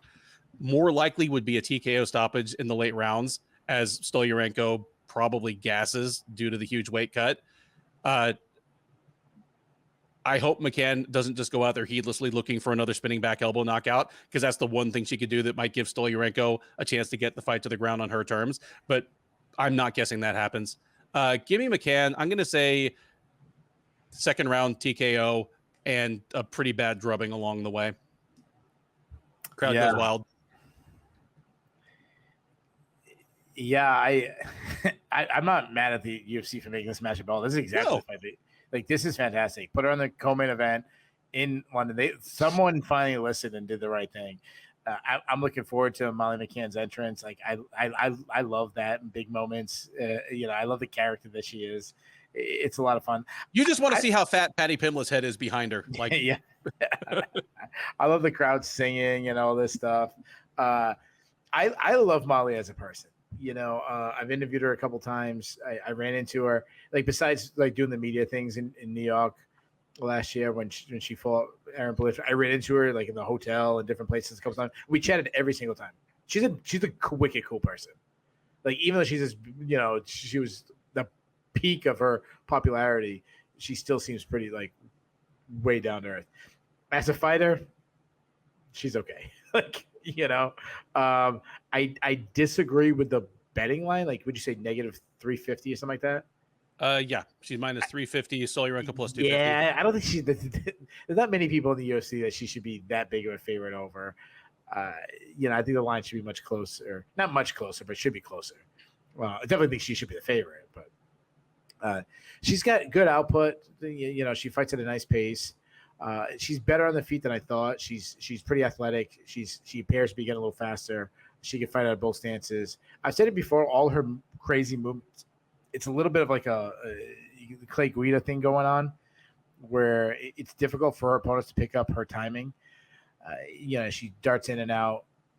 She, in fairness, that spinning attack is set up because of that darting in and out that's just hard to pick up. It really is a threat. Now, she likes to throw down in the pocket.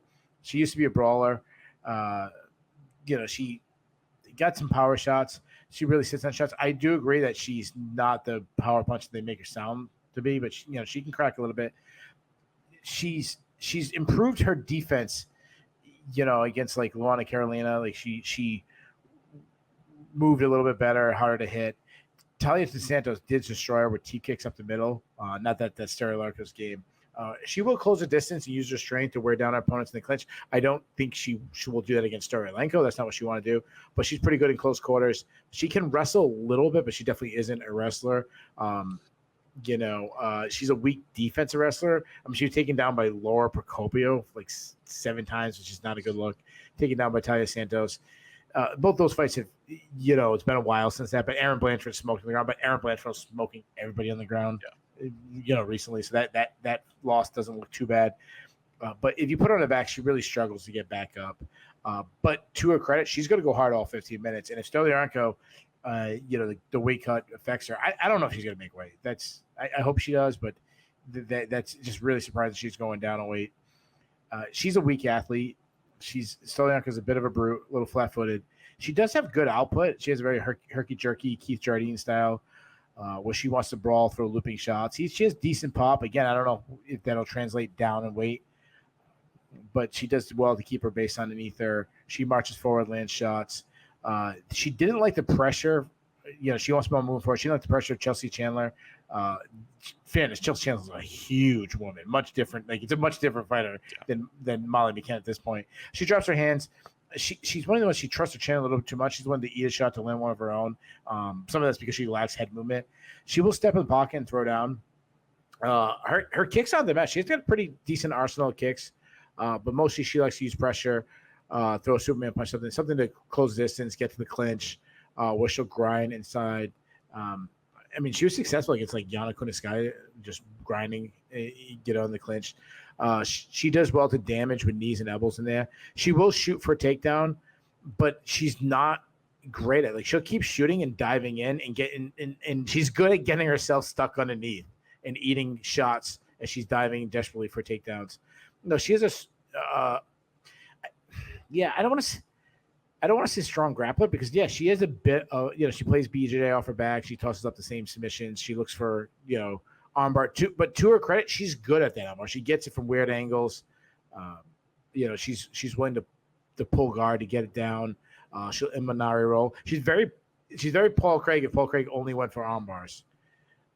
To her credit, if she's on top, she will pass guard, and then she looks for the arm bar. She took Chelsea Chandler down, who's much bigger than her, but she showed terrible fight IQ because she was in the mount, and when she should have just been punching, she jumped for an arm bar, ended up getting on bottom, and that was the difference in the fight. That she started getting beat up. She normally has decent cardio, like she doesn't slow down. She can kind of go deeper in the fight. But again, I'm worried at 135 how that'll be. So as far as prediction goes, I love Molly McCann. She's fun.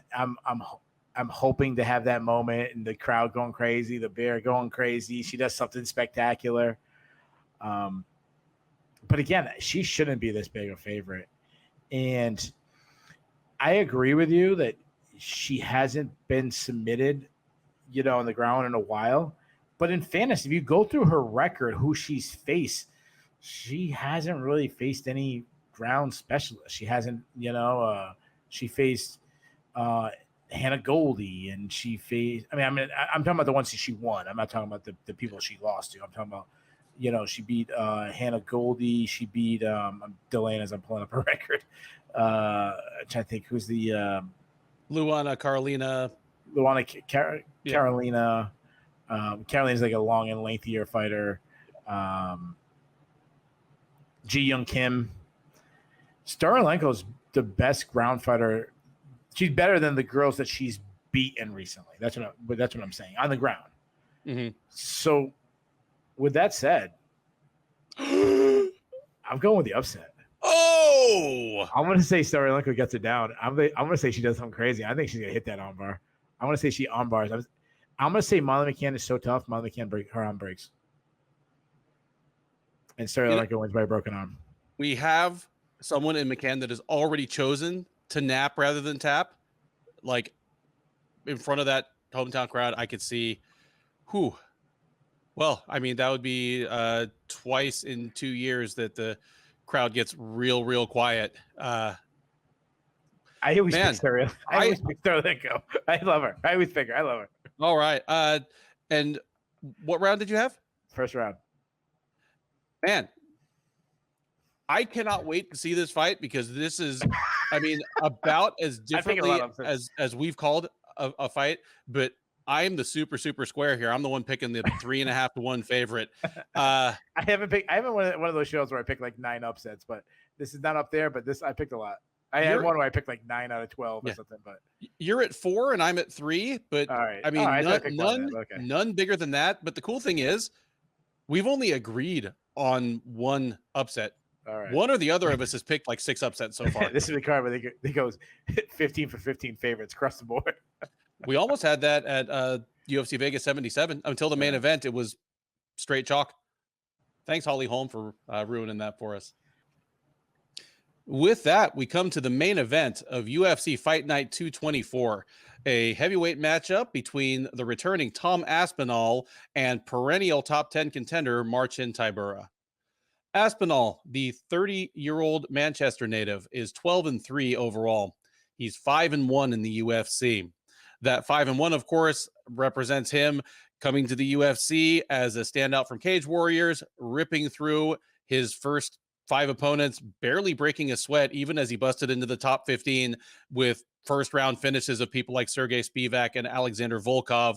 All of that paved the way to a headlining clash with Curtis Blades last July, again, almost exactly a year ago, in a fight that had short-term title implications for the winner, especially if it was Aspinall as a fresh face in the division.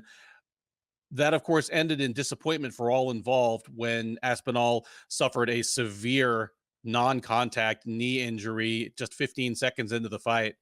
He was on the canvas, writhing in pain. It was a rough look.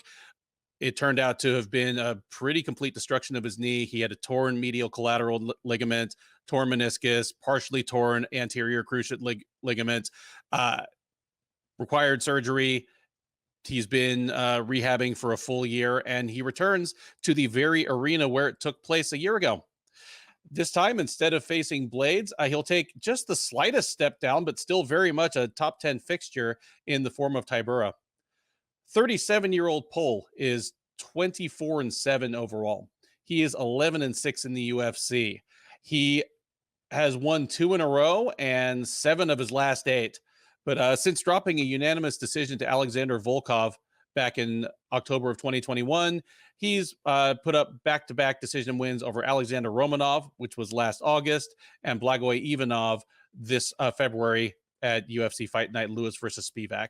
So Tybura looking to make it 3 straight, looking perhaps for the title shot that has eluded him these many years. Aspinall looking to prove that he is as good as he ever was and is an immediate factor in the title picture himself. Aspinall very much favored to do so. If you recall, a year ago, Aspinall and Blades came into that headliner as a near pick'em. Here, Aspinall is the biggest favorite on the card. He is minus 450, Tybura plus 325. Keith, I'm going to say that the line here in favor of Aspinall, it reflects, I mean, obviously it reflects what bettors think of the relative skill level between the two, the relative athleticism between the two. it also reflects a vote of confidence that Aspinall is going to come back and be physically the same fighter or close to the same fighter that he was a year ago. Like, there are precious few people in the world that would be a 4.5 to 1 favorite over Marcin Tybura. Yeah, that's crazy. Like Francis Ngannou might be it. And I don't even know if he would. John Jones. Okay, yeah, John Jones. The name value and everything. The name value would and Bo Nickel, obviously.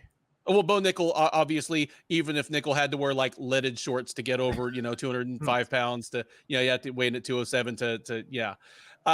With that hand speed. Yeah, with that hand speed, just the deadly accuracy. Oh man.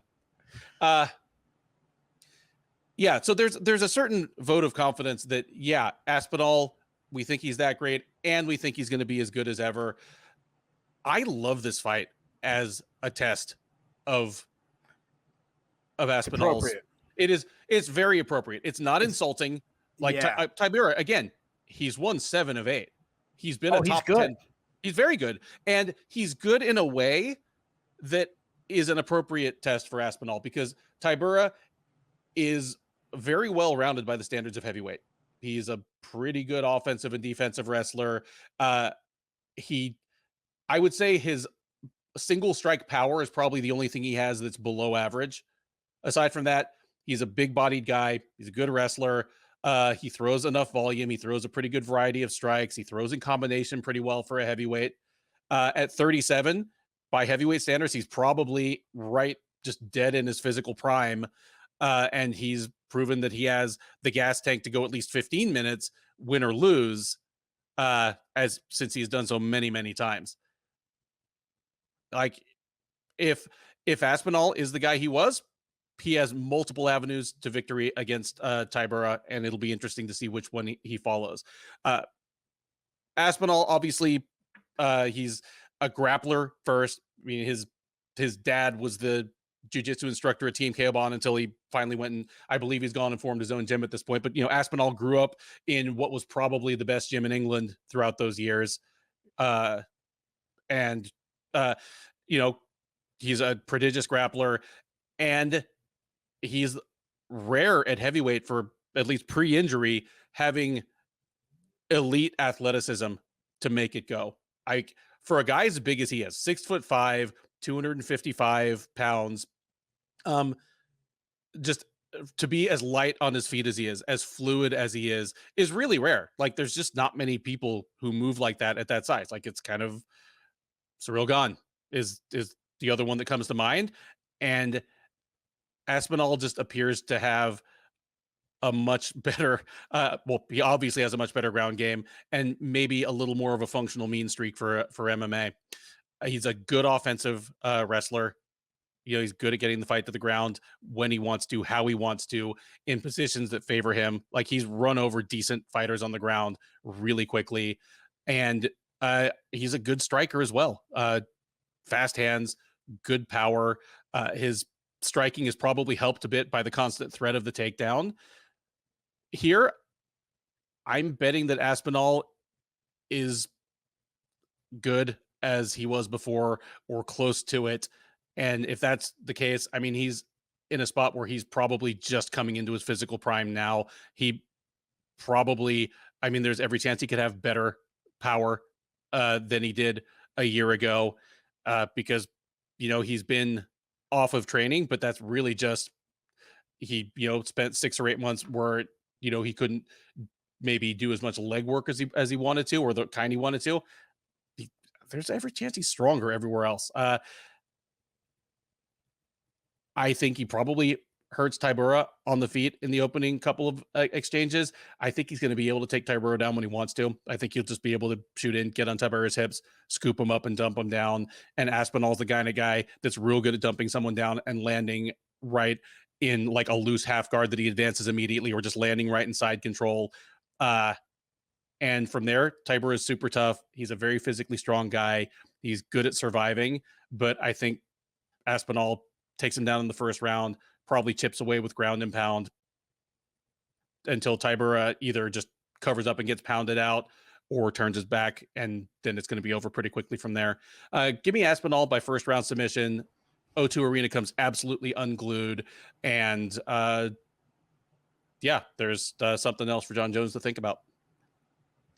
Yeah, the reason why I said that it's the appropriate matchup is it's a quality test without being like, oh my God, this is the hardest fight. Like this, like they didn't just run back. Oh, Curtis Blades, right? You know, the guy he got hurt against, or someone like that, right? But it's not a squash match. Like they didn't throw in, you know, Blagoy Ivanov or some heavyweight, you know, all done. You know, dig up Ben Rothwell somewhere or something. So, but you know what you said about Tybura, like, you know, he's on a run, he's tough. He doesn't jump off the page. He's not the guy that people are gonna be super excited, but he's good. I mean, if that's my point. If Aspinall beats him, Aspinall showed that he's back. Now, Aspinall, I'm gonna read everything I said about last time heading into the Curtis Blades fight because nothing changed. The fight was 30 seconds long. The only thing changed is a major knee injury, and he's either the same fighter or he's not. You know, or you know, he might be 70% of the fighter is, and you know, next fight he'll be 85, and the fight after that he's 100. Who knows? He's a big guy. He's like 6'5". He's long and lengthy. You know, he's one of the most athletic guys in the division.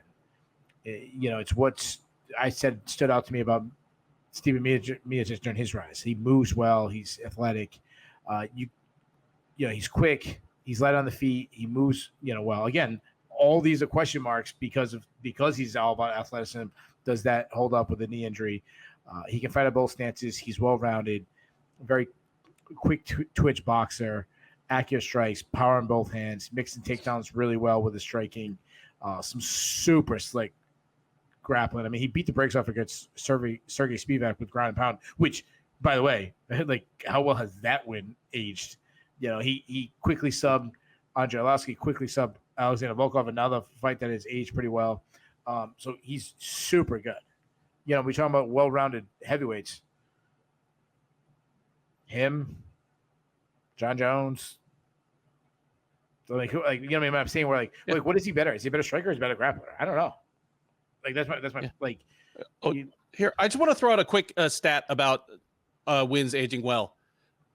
So before the Blades fight, Aspinall beat Volkov. Volkov hasn't lost since. Spivak hasn't lost since. And he beat him quick. Yeah, he beat him quick. He thrashed Andrei Arlovski. Arlovski won 4 straight after that. Like all of his wins have aged well. Yeah. Yeah.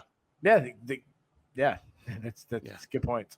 Tybura, I mean, he is what he is at this point. He's a well-rounded fighter. He's got some high output on the feet, decent hand speed. You know, just marches forward. He loves using that front kick to kind of bully his opponent back to the cage. He uses a lot of his striking to close the distance. He wants to force a grindy fight, pressuring his opponent back, getting them to fight off their back foot. He'll close the distance and grind in the fence. You know, get it underhook, just muscle grueling, likes to lean on his opponent. He'll drop down, you know, like in a single or drop down on a dumbbell and get the fight to the ground. A guy that's willing to catch a fight. He's a BJJ black belt, strong top control. Guy knows to control his weight well. He's got 6 submission wins. So this is actually one of the fights that to me it's quicker to really talk about this because to me it's one of the easiest fights on the card to pick. Obviously, based on the betting lines, would tell you that. But also, it comes down to if Aspinall is the same guy he was before the injury, and we can't answer that question until we see it. But if he is, I meant that by saying all nice things about Tybura. Tybura's a great heavyweight, but he's the 7th best heavyweight, 8th best whatever wherever he is in the rankings, and that's what he is. Yeah, Aspinall could be number 1. Like he has that ability. I'm not saying I'm not picking him to beat John Jones or whatever, but I'm saying he's in that category of that. He's that good. Yes, he's a guy that I think I even asked you this, but it's not just future contender, but like we both thought he's probably a future champ. Like, yeah, so not sure when, but considering how young he was and how good he was, at some point he's going to wear a belt. Yeah, it's guys when you look at guys throughout, when they first debut in the UFC till now, you say guys go over the champions who's ever been champion UFC and you put them in the category like, did you expect this or was it a possibility or not? and he's those. I mean, the George St. Pierre. As soon as you see George St. Pierre against debut against Carprese, you're like, whoa, wow, look at this performance. He was always like, future champ. John Jones, Kamaru Usman, Israel Adesanya, and the list goes on and on and on. But then you had those guys that are surprised, and I'm not talking about that huge Matt Serra upset, lands one punch, like kind of lucky shot kind of thing. You're talking about Charles Oliveira, or the version. Well, Charles Oliveira was that guy when he first came in. Yeah. You'd be like, he's in that. Oh yeah, he could be a champion. Yeah. And then it's like, no, you totally could give up on him. And then, but I'm talking about the overachiever, Jamal Hill's the guy that right in that category that could be a champion. Look at the just raw ability. But now I'm trying to think of someone who Jan Blachowicz, maybe a guy that he's got ability, but you expect him to be a champion one day. Or by the time he got to the UFC, Glover Teixeira, where he was already like 31 or 32. Especially late when he ran that before he goes in that run, you're like, it's not a possibility that he'll be a champion. Yeah. So those are the Tybura's in that category. Yeah. Well, if he ever wins the title, like, wow, that's a big surprise. Like, is it in the realm of possibility? Yeah, it's in the realm of possibility, but like 5%. Aspinall's at like 40%. Yep. He's in that other category. Like, it's very good chance. I mean, he's a better athlete. He's faster. He hits harder. He's more a submission threat. I think he lands some hard shots on the feet. I think I think Tybura might try to get the fight to the ground. I think Aspinall wins the scrambles. I think he gets on top. I think he ground pounds, dominates on the ground. I think he batters them. I think Tybura is tough, so he makes it further than guys like Volkov and Spivak did. But I say he gets ground and pound, eventually gives up his back or something. Aspinall locks into submission. I say Aspinall wins by third round submission. All right, so that is 2 picks for Tom Aspinall to announce his return with a submission win. The only difference is when we think he'll get it done. And then, there'll be plenty to talk about after that, won't there? That is the Sherdog Radio Network preview for UFC Fight Night 224, Aspinall versus Tybura, also known as UFC London. I've been your host, Ben Duffy. He has been, of course, Keith Schillen. If this is your first time listening to one of our previews, first of all, thank you. We hope you enjoyed it. We do our best to bring a blend of serious, in-depth analysis of these fights, along with the occasional historical aside or punchline. This was a pretty straightforward episode just because we had 15 fights to cover. But please do like, subscribe, give us a comment. Keith and I both man the comment section. We'd love to hear your take on these fights. If you think we're way off base on any of these picks, collectively, we've picked a lot of upsets on this card, so we might be. Let us know, because if you're right, we will definitely give you your props when we find out. But most of all, join us on the recap. Keith and I will be live on the Sherdog YouTube page, usually about 15 minutes after the main event. Keith takes the captain's chair. We'll talk about all 15 of these fights in reverse order, starting from that heavyweight headliner all the way down to the card opener. We'll talk about what was good, what was bad, what was surprising, what was controversial. There's always something. We will talk about what's next for some of the notable winners as well as losers. And we'll be talking with you, because the live chat is open that entire time. So we are taking your questions, your comments, and your hot takes in real time. We have a growing group of friends that hang out with us after the fights, and we would love for you to be part of it. Between now and then, real quick, remember that this is an early card if you live in North America. I'd have to look, but I think the prelims start at like noon Eastern time. So get up early, get your full English breakfast. But yeah, between now and then, don't miss the prelims because you slept in. Enjoy the rest of your week. By all means, enjoy these fights.